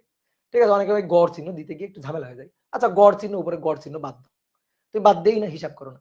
তাহলে সি স্কয়ার সমান সমান, যেহেতু C X C Y C Z সমান, তাহলে সি এক্স এর জায়গায় সি এক্স, সি ওয়াই এর জায়গায় সি এক্স, সি জেড এর জায়গায় সি এক্স, তাহলে 3 C X square C square. তাহলে সি এক্স স্কয়ার মানে হচ্ছে 1/3, এই যে 1/3। আমি কি করলাম, উভয় পক্ষে হাফ এম গুণ করলাম, হাফ এম গুণ করলাম। এবার ভালো করে এই লাইনটার দিকে তাকাও, এই যে লাইনটা, এই লাইনটার দিকে তাকাও, দেখো এই লাইনটার দিকে তাকাও, এই যে লাইনটা, এই লাইনটার দিকে তাকাও, এই লাইনটা দেখো, half M C X square. তাহলে এক্স অক্ষ বরাবর গতিশক্তি, এক্স অক্ষ বরাবর গতিশক্তি, এই যে এক্স অক্ষ বরাবর গতিশক্তি। এক পরমাণু গ্যাস, কোনো স্পন্দন বা ঘূর্ণন নেই, শুধু আছে রৈখিক।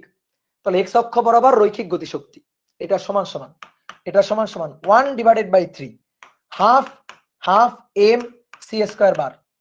এটা half M C square, half M C square, একটা অণুর ভর একটা অণুর বেগের বর্গ, একটা অণুর ভর একটা অণুর বেগের বর্গ। তাহলে একটা অণুর গতিশক্তি, এবার একটা অণুর গতিশক্তি আমরা জানি আগে থেকে, আমরা একটা অণুর গতিশক্তি জানি। একটা অণুর গতিশক্তি বলো, এক পরমাণু গ্যাসের ক্ষেত্রে একটা অণুর গতিশক্তি তুমি প্রমাণ করছো তুমি একটা অণুর গতিশক্তি প্রমাণ করছো তুমি, হাফ এম সি স্কয়ার সমান সমান আগেও লিখছো তুমি কত, 3/2 কেটি। উপরে 3 নিচে 3, কাটাকাটি চলে গেল, কাটাকাটি চলে কত আসলো, হাফ কেটি। তাহলে সেম একই ভাবে এটা তো এক্স অক্ষ বরাবর রৈখিক গতিশক্তি দেখালাম হাফ কেটি, তাহলে সেম একই ভাবে ওয়াই অক্ষ বরাবর রৈখিক গতিশক্তি হাফ কেটি, জেড অক্ষ বরাবর রৈখিক গতিশক্তি হাফ কেটি। তাহলে প্রত্যেকটা মাত্রায় শক্তি সমানভাবে বণ্টিত হয়। একইভাবে ই ওয়াই সমান সমান হাফ কেটি, একইভাবে ই জেড সমান সমান হাফ কেটি। তাহলে প্রত্যেকটা মাত্রায় দেখো ডিগ্রি অফ ফ্রিডম, প্রত্যেকটা ডিগ্রি অফ ফ্রিডমে শক্তি সমানভাবে বণ্টিত হয়, এবং মোট শক্তি এইটা মোট শক্তি যোগ করো, দেখো হাফ কেটি যোগ করো, তাহলে 3/2 কেটি আসবে মোট শক্তি। তাহলে টোটাল শক্তি 3/2 কেটি, 3/2 কেটি তিনটা মাত্রায় সমানভাবে ভাগ হয়। তাহলে প্রত্যেকটা মাত্রায় শক্তির পরিমাণ হাফ কেটি। কি ক্লিয়ার? প্রত্যেকটা মাত্রায় শক্তির পরিমাণ হচ্ছে হাফ কেটি। তাহলে যদি কারো ডিগ্রি অফ ফ্রিডম হয় ধরো 50, তাহলে যার 50 তার শক্তি হচ্ছে 50 হাফ কেটি, তার টোটাল শক্তি হচ্ছে 50 হাফ কেটি। কারণ প্রত্যেকটা মাত্রায় হাফ কেটি, তাহলে যার ডিগ্রি অফ ফ্রিডম 50 তার 50 হাফ কেটি। ঠিক আছে, 50 ডিগ্রি অফ ফ্রিডম, কথার কথা বললাম, কোন গ্যাসের অণু থাকবে না 50। তাহলে এই হচ্ছে ডিগ্রি অফ ফ্রিডমের শেষ কথা। তাহলে অধ্যায়ের টপিক মোটামুটি শেষ।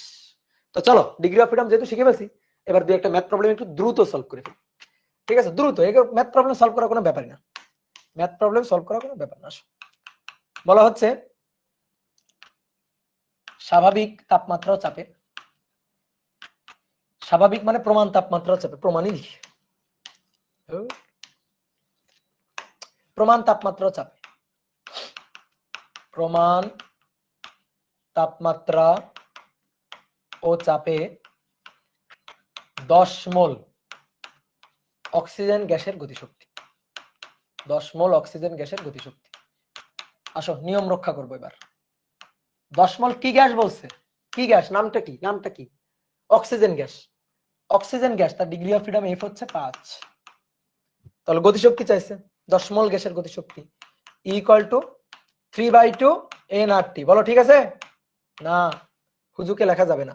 তাহলে ইকুয়াল টু কি হবে? অক্সিজেন গ্যাস যেহেতু, তাহলে মূল সূত্র হচ্ছে F/2 nRT। এটা আগে লিখো, তারপরে এবার এফ এর মানটা বসাও। এফ এর মান ডিগ্রি অফ ফ্রিডম অক্সিজেন গ্যাসের 5, তাহলে 5/2 n হচ্ছে কয় মোল? 10 মোল।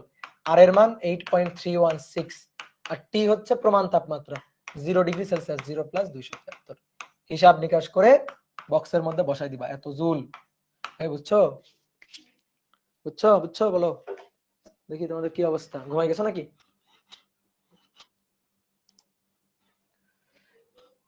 ডিগ্রি অফ ফ্রিডম নিয়ে যত কথাবার্তা সবই বলছি। যদি কখনো ইন্টার পরীক্ষা দেওয়ার বা অ্যাডমিশন টেস্টের আগ পর্যন্ত ডিগ্রি অফ ফ্রিডম নিয়ে কোনো কনফিউশন থাকে, চলে আসবা এই ক্লাসে, চলে আসবা, এই ক্লাস দেখবা, ক্লাস দেখলে ডিগ্রি অফ ফ্রিডম শেষ।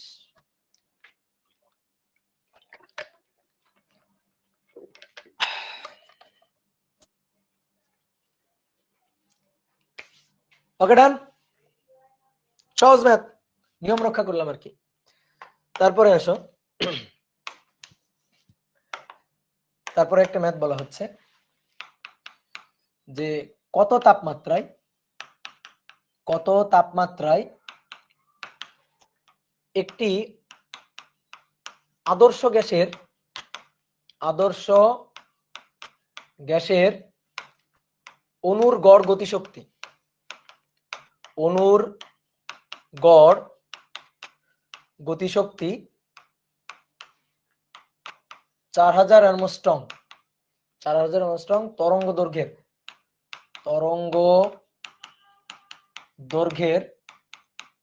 ফোটনের শক্তির সমান হবে। ফোটনের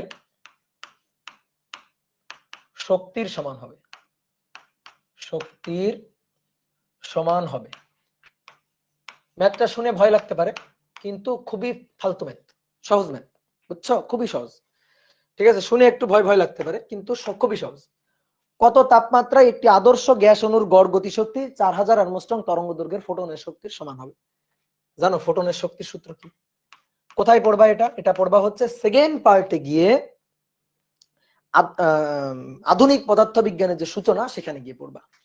তো আপাতত আমার বিশ্বাস করো, হ্যাঁ আপাতত বিশ্বাস করো, বিশ্বাস করা লাগবে না, কেমিস্ট্রিতে তোমরা পড়ছো, হ্যাঁ কেমিস্ট্রিতে পড়ছো এইচ নিউ, এই যে এরকম একটা চিহ্ন ছিল না? তো আমরা ফিজিক্সে ওইসব ফালতু চিহ্ন ব্যবহার করবো না, আমরা ফিজিক্সে ব্যবহার করবো কম্পাঙ্ক F equal two H F. তাহলে এইটা হচ্ছে ফোটনের শক্তি। তো বলছে কত তাপমাত্রায় কোন একটি আদর্শ গ্যাসের অণুর গড় গতিশক্তি।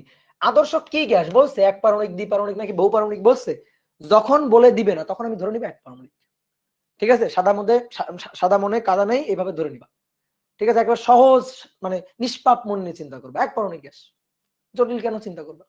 তাহলে এক পারমাণবিক গ্যাসের ক্ষেত্রে শক্তির সূত্র ইকুয়াল টু 3/2। বলছিলাম গ্যাসের অণুর গড় গতিশক্তি হচ্ছে 3/2 কেটি। তো এই দুইটা সমান হবে, ইকুয়াল টু এইচ এফ, এটা সমান হচ্ছে 3/2 কেটি। এখন দেখো এফ তোমার দেওয়া নেই, তোমার দেওয়া আছে ল্যামডা, ওকে কোনো সমস্যা নেই, V equal to F lambda, তাহলে সি ইকুয়াল টু আলোর বেগকে সি দিয়ে লেখা হয়, ঠিক আছে? এই যে এত তরঙ্গ দৈর্ঘ্যের ফোটন, ফোটন মানে তো আলো, আলোর বেগকে সি দিয়ে লেখা হয়, ভি এর জায়গায় সি, এফ ল্যামডা, তাহলে C equal to F lambda, তাহলে F equal to C divided by lambda. বুঝছো? কেমিস্ট্রিতে পড়ছো এগুলা। তাহলে এই দুইটা সমান, তাহলে H C divided by lambda সমান সমান 3/2 কেটি। তাহলে কি বের করতে হবে দেখি? এইচ এর মানটা হচ্ছে Planck constant 6.63 into 10 to the power -34, তাই না? ঠিক আছে, ভুল করলে শুধরাই দিও। 3 ইনটু 10 টু দি পাওয়ার 8, আর ল্যামডার মান কত? ল্যামডার মান হচ্ছে 4000 অ্যাংস্ট্রম, তাহলে 4000 গুণ 10 to the power -10, 3/2 KT, K Boltzmann constant. Boltzmann constant কত? 1.38 into 10 to the power -23 Boltzmann constant. তাহলে বাকি থাকলো টেম্পারেচার টি। তাহলে এবার ক্যালকুলেটর বাবাজিকে বলবা উত্তরটা বলে দিতে। বক্স এত কেলভিন, এসে এককে আসবে, এত কেলভিন। বুঝছো? বলো বুঝছো কিনা বলো।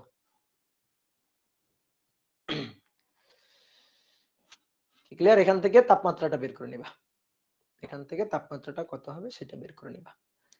তাহলে কি বললাম বলো তো? কোন গ্যাসের গড় গড় গতিশক্তি বলতে, আদর্শ গ্যাসের গড় গতিশক্তি বলতে তুমি আসলে এক পরমাণু গ্যাসের গতিশক্তি বুঝবা, এটাই ধরে নিয়ে করবা।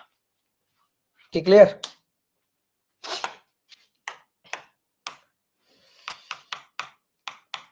দশ ভোল্ট বিভব পার্থক্যের মধ্য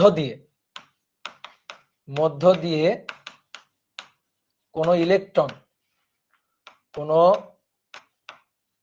ইলেকট্রন যে গতিশক্তি লাভ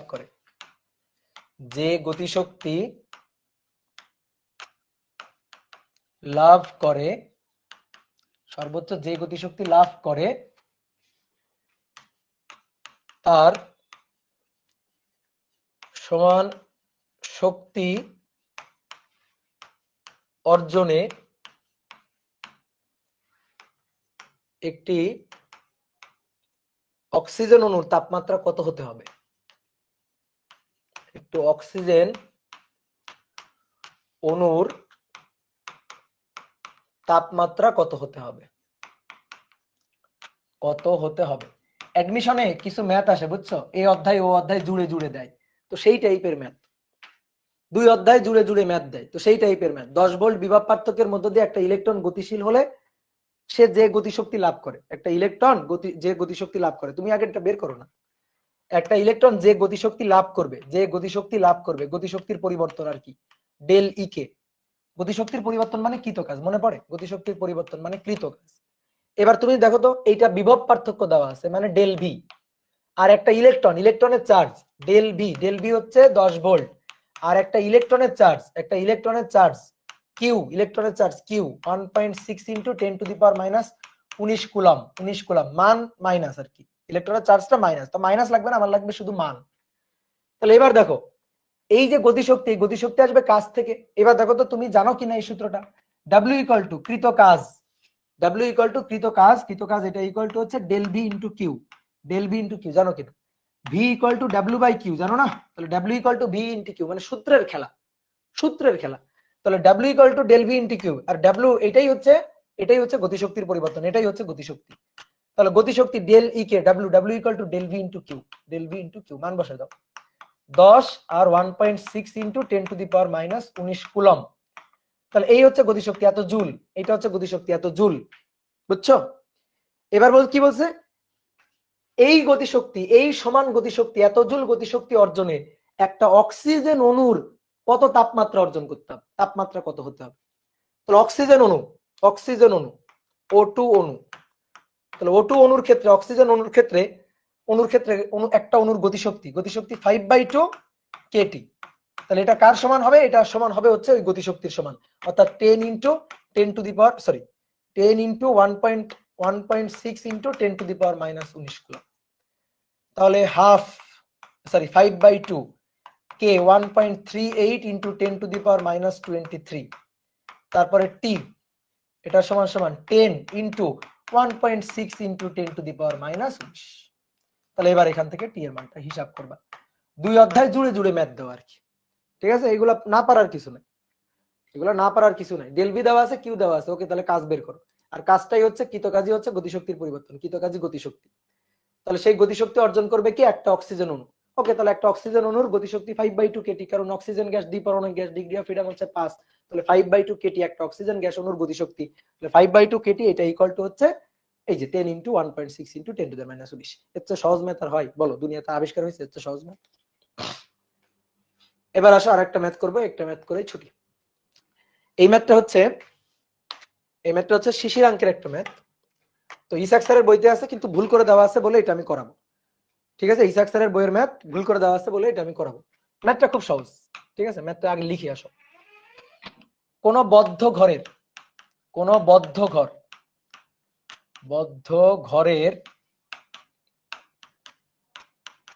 তাপমাত্রা, বদ্ধ ঘরের ভেতরে তাপমাত্রা 17 ডিগ্রি সেলসিয়াস, 17 ডিগ্রি সেলসিয়াস, বদ্ধ ঘরের তাপমাত্রা 17 ডিগ্রি সেলসিয়াস।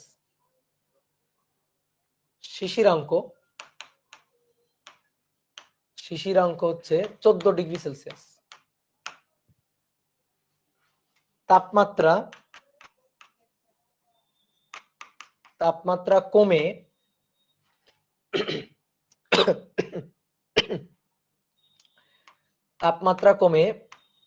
12 ডিগ্রি সেলসিয়াস হলে,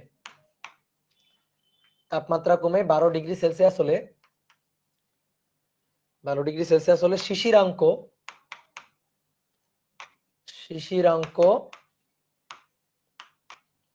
ও সম্পৃক্ত জলীয় বাষ্পের চাপ কত? সম্পৃক্ত জলীয় বাষ্পের চাপ কত? আর কিছু তথ্য দেওয়া আছে, যেমন বলা আছে 9 ডিগ্রি সেলসিয়াস ও 11 ডিগ্রি সেলসিয়াস তাপমাত্রায়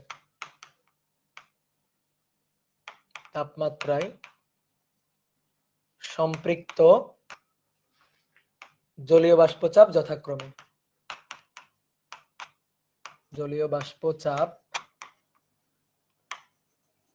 যথাক্রমে 8.5 মিলিমিটার মার্কারি ও 9.2 মিলিমিটার মার্কারি, এটা বলে দেওয়া আছে। তো করো দেখি শিশিরাঙ্ক কত হবে, দেখি বের করো তো, কেমন পারো দেখি, কে পারে? শিশিরাঙ্ক কত হবে এটা বের করো না, দেখি কে পারে।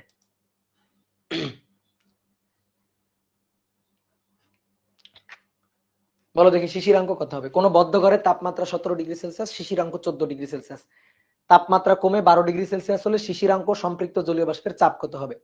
9 ও 11 ডিগ্রি সেলসিয়াস তাপমাত্রা সম্পৃক্ত জলীয় বাষ্পের চাপ দেওয়া আছে। বুঝছো? ইসাক স্যারের বইতে অনেক কিছু অংবং করা আছে, তত কিছু অংবং আমরা দেখবো না। তাপমাত্রা কমে 12 ডিগ্রি সেলসিয়াস হলে শিশিরাঙ্কের নিচে নেমে গেছে, 14 এর নিচে নেমে গেছে। তাপমাত্রা শিশিরাঙ্কের নিচে নেমে গেলে শিশির পড়বে। আমাদের চাইছে শিশিরাঙ্ক কত, এটা কেমন কথা? শিশিরাঙ্ক কত? শিশিরাঙ্ক তো বলে দেওয়া আছে, শিশিরাঙ্ক 14 ডিগ্রি সেলসিয়াস। তাহলে তাপমাত্রা কমে 12 ডিগ্রি সেলসিয়াস হলে শিশিরাঙ্ক কত? তাহলে অ্যান্সার লিখবা, সুন্দর করে অ্যান্সার লিখবা, শিশিরাঙ্ক 14 ডিগ্রি সেলসিয়াস। শেষ শেষ। তারপর আরো যদি লিখতে ইচ্ছা হয় সুন্দর করে লিখবা, শিশিরাঙ্ক তাপমাত্রার উপর নির্ভর করে না, শিশিরাঙ্ক নিজে একটা তাপমাত্রা, শিশিরাঙ্ক তাপমাত্রার উপর নির্ভর করবে না, তাপমাত্রার উপর নির্ভর করবে না। যদি তাপমাত্রা শিশিরাঙ্কের নিচে নেমে যায় তাহলে শিশির পড়বে। ধারণ ক্ষমতা, তাপমাত্রা কমলে ধারণ ক্ষমতা কমে, তাপমাত্রা কমলে তো শিশিরাঙ্ক কমে না। তাপমাত্রা কমলে যদি শিশিরাঙ্ক কমে বাড়ে তাহলে তো দুনিয়ার সব থিওরি যা আমরা শিখছিলাম, আপেক্ষিক আর্দ্রতা, শিশিরাঙ্ক, সবই উল্টাপাল্টা। তাহলে সুন্দর করে লিখবা, তাপমাত্রা, শিশিরাঙ্ক নিজে একটা তাপমাত্রা, তো তাপমাত্রা কমলে শিশিরাঙ্ক তো বদ্ধ রুমে যা ছিল তাই। তাহলে 14 degree Celsius, yes 14 degree Celsius, শিশিরাঙ্ক 14 ডিগ্রি সেলসিয়াস। শেষ, কথা শেষ, আর কোনো কথা নাই। ম্যাথ করবো না? না, কি ম্যাথ করবা তুমি? ইসাক স্যারের বইতে দেখে করছে, ঠিক আছে, যা করছে ফেলে দিবা। ইসাক স্যারের বইতে পিওন ভিওন P2 V2 সূত্র খাটাইছে। আরে ভাই, আদর্শ গ্যাসের অণু, এটা খুবই ক্ষুদ্র ক্ষুদ্র অণু। আদর্শ গ্যাসের অণু এগুলা ক্ষেত্রে পিওন ভিওন টিওন P2 V2 বয়লের সূত্র, চার্লসের সূত্র, চাপের সূত্র খাটে। জলীয় বাষ্প আদর্শ গ্যাস বলে তোমার মনে হয়? বায়ুতে জলীয় বাষ্প, বায়ুতে যদি জলীয় বাষ্প থাকে, তো বায়ুতে জলীয় বাষ্পকে তোমার আদর্শ গ্যাস বলে মনে হয়, তাহলে জলীয় বাষ্পের ক্ষেত্রে এই সূত্রটা খাটবে না। জলীয় বাষ্পের ক্ষেত্রে P1 V1 T1, P1 V1 by T1, P2 V2 by T2। জলীয় বাষ্পের অণুগুলো বড় বড়, আদর্শ গ্যাসের অণুগুলো ছোট ছোট, আর জলীয় বাষ্পের অণুগুলো এরকম বড় বড় এক একটা অণু। তো এই ক্ষেত্রে কখনোই খাটবে না, এই সূত্র খাটবে না, এই সূত্র খাটানো যাবে না। তাহলে এই সূত্র খাটবে না। তো ইসাক স্যারের বইতে এইসব সূত্র খাটাইছে, ওইসব ধানায় পানায় আমরা জিনিস বুঝি না, বাদ। ঠিক আছে, খাটবে না। এইবার দেখো, তাহলে আরেকটা ম্যাথ করা যাবে, এইটুকু করা যাবে, শিশিরাঙ্ক তো হয়ে গেল, কিন্তু সম্পৃক্ত জলীয় বাষ্পের চাপটা বের করা যাবে, এটা যাবে। এটা খুবই কমন সেন্স। আসলে একটা ছক করে ফেলি, ঐকিক নিয়ম আসলে একটা ছক করে ফেলি। তাপমাত্রা ডিগ্রি সেলসিয়াস, 9 ডিগ্রি সেলসিয়াস, তাতে জলীয় বাষ্প চাপ মিলিমিটার মার্কারি, তাতে জলীয় বাষ্প চাপ 8.5। আর 11 ডিগ্রি সেলসিয়াস, তাতে জলীয় বাষ্পের চাপ হচ্ছে 9.2। তাহলে আমাদের চাইছে, আচ্ছা তাপমাত্রা কমে 12 ডিগ্রি সেলসিয়াস হলে সম্পৃক্ত জলীয় বাষ্পের চাপ কত? সম্পৃক্ত জলীয় বাষ্পের চাপ মানে ধারণ ক্ষমতা, তোমার বারবার বলছি এই কথাটা। তাহলে 12 ডিগ্রি সেলসিয়াস হলে কত, এটা চাইছে। ঐকিক নিয়ম, 9 এর জন্য এত, 11 এর জন্য এত, তো 12 এর জন্য কত সেটা বের করবা। তাপমাত্রা 12 ডিগ্রি সেলসিয়াস হলে কত সেটা বের করবা। তাহলে ঐকিক নিয়মে করে করতে হবে, ঐকিক নিয়মের মতো করে করতে হবে। কি কথা বুঝছো? তাহলে 11 ডিগ্রি সেলসিয়াসে জানো, তার সাথে 1 ডিগ্রি সেলসিয়াস যোগ দিলেই কাজ শেষ, তার সাথে 1 ডিগ্রি সেলসিয়াস যোগ দিলেই কাজ শেষ। তাহলে ঐকিক নিয়ম করে বের করবা, এই যে 11 বিয়োগ 9, 11 বিয়োগ 9 বা 2 ডিগ্রির জন্য সম্পৃক্ত জলীয় বাষ্পের চাপের পরিবর্তন 9.2 বিয়োগ 8.5। তাহলে অতএব 1 ডিগ্রির জন্য 1 ডিগ্রি সেলসিয়াস তাপমাত্রা পরিবর্তনে 9 বিয়োগ 2 বিয়োগ 8 বিয়োগ 9.2 বিয়োগ 8.5 ভাগ হচ্ছে 2। তাহলে এটা হচ্ছে 1 ডিগ্রির জন্য, ঐকিক নিয়ম করে করলাম। 11 বিয়োগ 9 2, 2 ডিগ্রির জন্য পরিবর্তন এত, 1 ডিগ্রির জন্য কত? তাহলে অতএব আমার লাগবে 12 ডিগ্রির জন্য। তাহলে 12 ডিগ্রির জন্য যেটা লাগবে, যে সম্পৃক্ত জলীয় বাষ্পের চাপ যেটা হবে, চাপ ছোট হাতের এফ বা বড় হাতের এফ যা দিয়ে লিখবা লিখো। তাহলে 12 ডিগ্রি সেলসিয়াস তাপমাত্রায় যে সম্পৃক্ত জলীয় বাষ্পের চাপটা হবে, এটা বড় হাতের এফ দিয়ে লিখি, এটাকে বড় হাতের এফ দিয়ে লিখি। সম্পৃক্ত জলীয় বাষ্পের যে চাপটা হবে সেটা হচ্ছে 11 ডিগ্রি সেলসিয়াসের চাপ যোগ প্লাস 1 ডিগ্রির বৃদ্ধি, 1 ডিগ্রি সেলসিয়াসের বৃদ্ধি শেষ, ম্যাথ শেষ। তাহলে 11 ডিগ্রি সেলসিয়াসের জন্য কত ছিল? 9.2 যোগ 1 ডিগ্রির বৃদ্ধি, একটু আগে এই যে হিসাব করলাম, 9.2 বিয়োগ 8.5 ভাগ হচ্ছে 2। ঠিক আছে, শেষ। তোমার একটা শর্টকাট শিখাইছিলাম, 12 ডিগ্রির জন্য লাগবে, ওকে ডান। তাহলে তুমি কি করবা, 12 ডিগ্রির জন্য লাগবে, তাহলে 11 ডিগ্রির জন্য 11 প্লাস 1, 12 ডিগ্রি মানে কি 11 প্লাস 1, তাহলে 11 ডিগ্রির জন্য আগে নাও, 11 ডিগ্রির জন্য কত? 9.2 প্লাস, তারপরে এরকম একটা দাগ দিবা, উপরে কোটি দ্বয়ের অন্তর 9 বিয়োগ 2, 9.2 বিয়োগ 8.5, যে মানগুলো দেওয়া থাকবে, ভুজ দ্বয়ের অন্তর 11 বিয়োগ 9।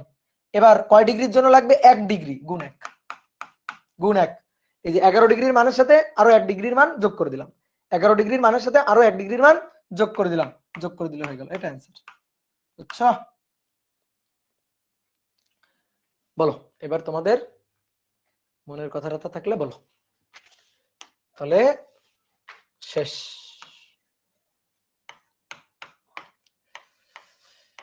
শেষ, বুঝলা?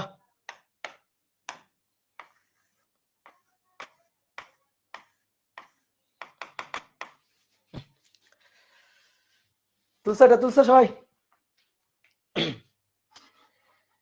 কাজী নাসিম ইকবাল বলছে, ভাই আজকেও কি 1 ঢিলে 3 পাখি? হ্যাঁ, 1 ঢিলে 1 2 3, 3টা পাখি।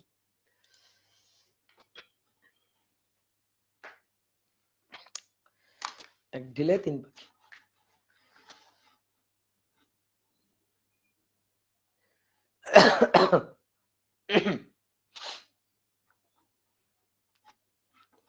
ওকে ওকে ওকে, তাহলে আজকে আমরা যাই নাকি? তাহলে তোমাদের সাথে আর দেখা হচ্ছে না নাকি? না দেখা হচ্ছে, বলো তো? আমি তো জানি না, রুটিন টুটিন জানি না আমি। তোমাদের সাথে আর কি দেখা হচ্ছে বলো? সাইকেল 3 বিগিনার টু মাস্টার শেষ, সাইকেল 3 এর ক্লাস শেষ। তাহলে আমরা সফলভাবে আরেকটা সাইকেল শেষ করে ফেললাম। মেবি আরেকটা সাইকেল আছে নাকি, সাইকেল 4 মনে হয় আছে, ওখানে কি আমার ক্লাস নেওয়া লাগবে? হ্যাঁ লাগবে, মনে হয় লাগবে। এসিএস এর ক্লাসের কোনো কি লিখলা? সিকিউরিটি নাই, সব ক্লাস ইউটিউবে যাচ্ছে। শোনো, সবাই চোর বলে তুমি চোর হবা? বলো, দুনিয়ার সবাই চোর হয়ে গেলে তুমিও চোর হবা? বুঝছো? নিজের নিজের ইমান ঠিক রাখবা নিজের কাছে। সবাই যা করছে করুক, তুমি সৎ থাকো, তুমি সবসময় সৎ থাকো, তুমি সবসময় ভালো কাজটা করো। এই যে কোর্স পাইরেসি করছে, আজকে আমার একটা অফলাইন স্টুডেন্ট কোর্স পাইরেসি করছে, এসিএস এর কোর্স পাইরেসি করছে, তারা ধরা হয়েছিল এবং তাকে ধরে একটা স্বীকারোক্তিও নেওয়া হয়েছে। ঠিক আছে, এদের এই যে ছোট বাচ্চা ছেলে পেলে এদেরকে বলো জেলখানায় পাঠানো যায়? হ্যাঁ, তাহলে কেন এই ভুলগুলা করো বলো? লাইফে যদি একটা দাগ লেগে যায়, এই দাগ কি আজীবন থাকবে না বলো? ঠিক আছে, যারা ধরো যে কোর্স শেয়ার করে করো, কোর্স অনলাইন কোর্স ফি কত কম তুমি জানো? অফলাইনের কোর্স ফি অনেক বেশি। অনলাইনের কোর্স ফি কত কম? তো যারা বাইরের স্টুডেন্ট, যাদের সেরকম প্রপার সুযোগ সুবিধা নাই, তারা অনলাইনে একটা ভালো সুযোগ পাচ্ছে। এইটারে যদি তুমি অসাধু কিছু চক্র বা অসাধু কিছু স্টুডেন্ট, এরা আমি কখনো দেখি নাই এরকম অসৎ পথ অবলম্বন করে এই যে চান্স পাওয়া এত স্টুডেন্ট আছে, কেউ কখনো এসে বলে নাই ভাই আমি এরকম পাইরেসি করে চান্স পাওয়া স্টুডেন্ট, আমি পাইরেসি করে ক্লাসগুলো করছিলাম।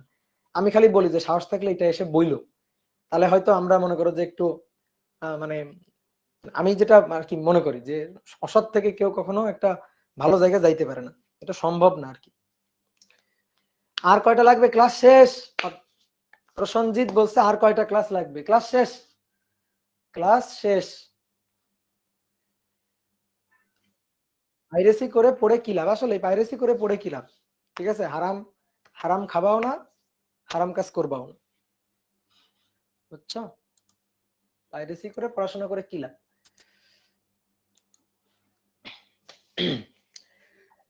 তাহলে একটা চ্যাপ্টার শেষ। প্র্যাকটিস শিট ভাইয়া, প্র্যাকটিস শিটের কাজগুলো তো আমি করি না, প্র্যাকটিস শিটের মনে হয় কাজগুলো হচ্ছে ইমন করে দিয়ে দিবে মনে হয়। প্র্যাকটিস শিট দিবেন না, তোমার ইমন ভাইকে মেনশন করবা, ভাই প্র্যাকটিস শিট দেন, অপূর্ব ভাইয়ের 10 অধ্যায় শেষ, প্র্যাকটিস শিট দেন। ঠিক আছে, ইমনকে বলবা। তাহলে আজকে শেষ, টাটা টাটা টাটা।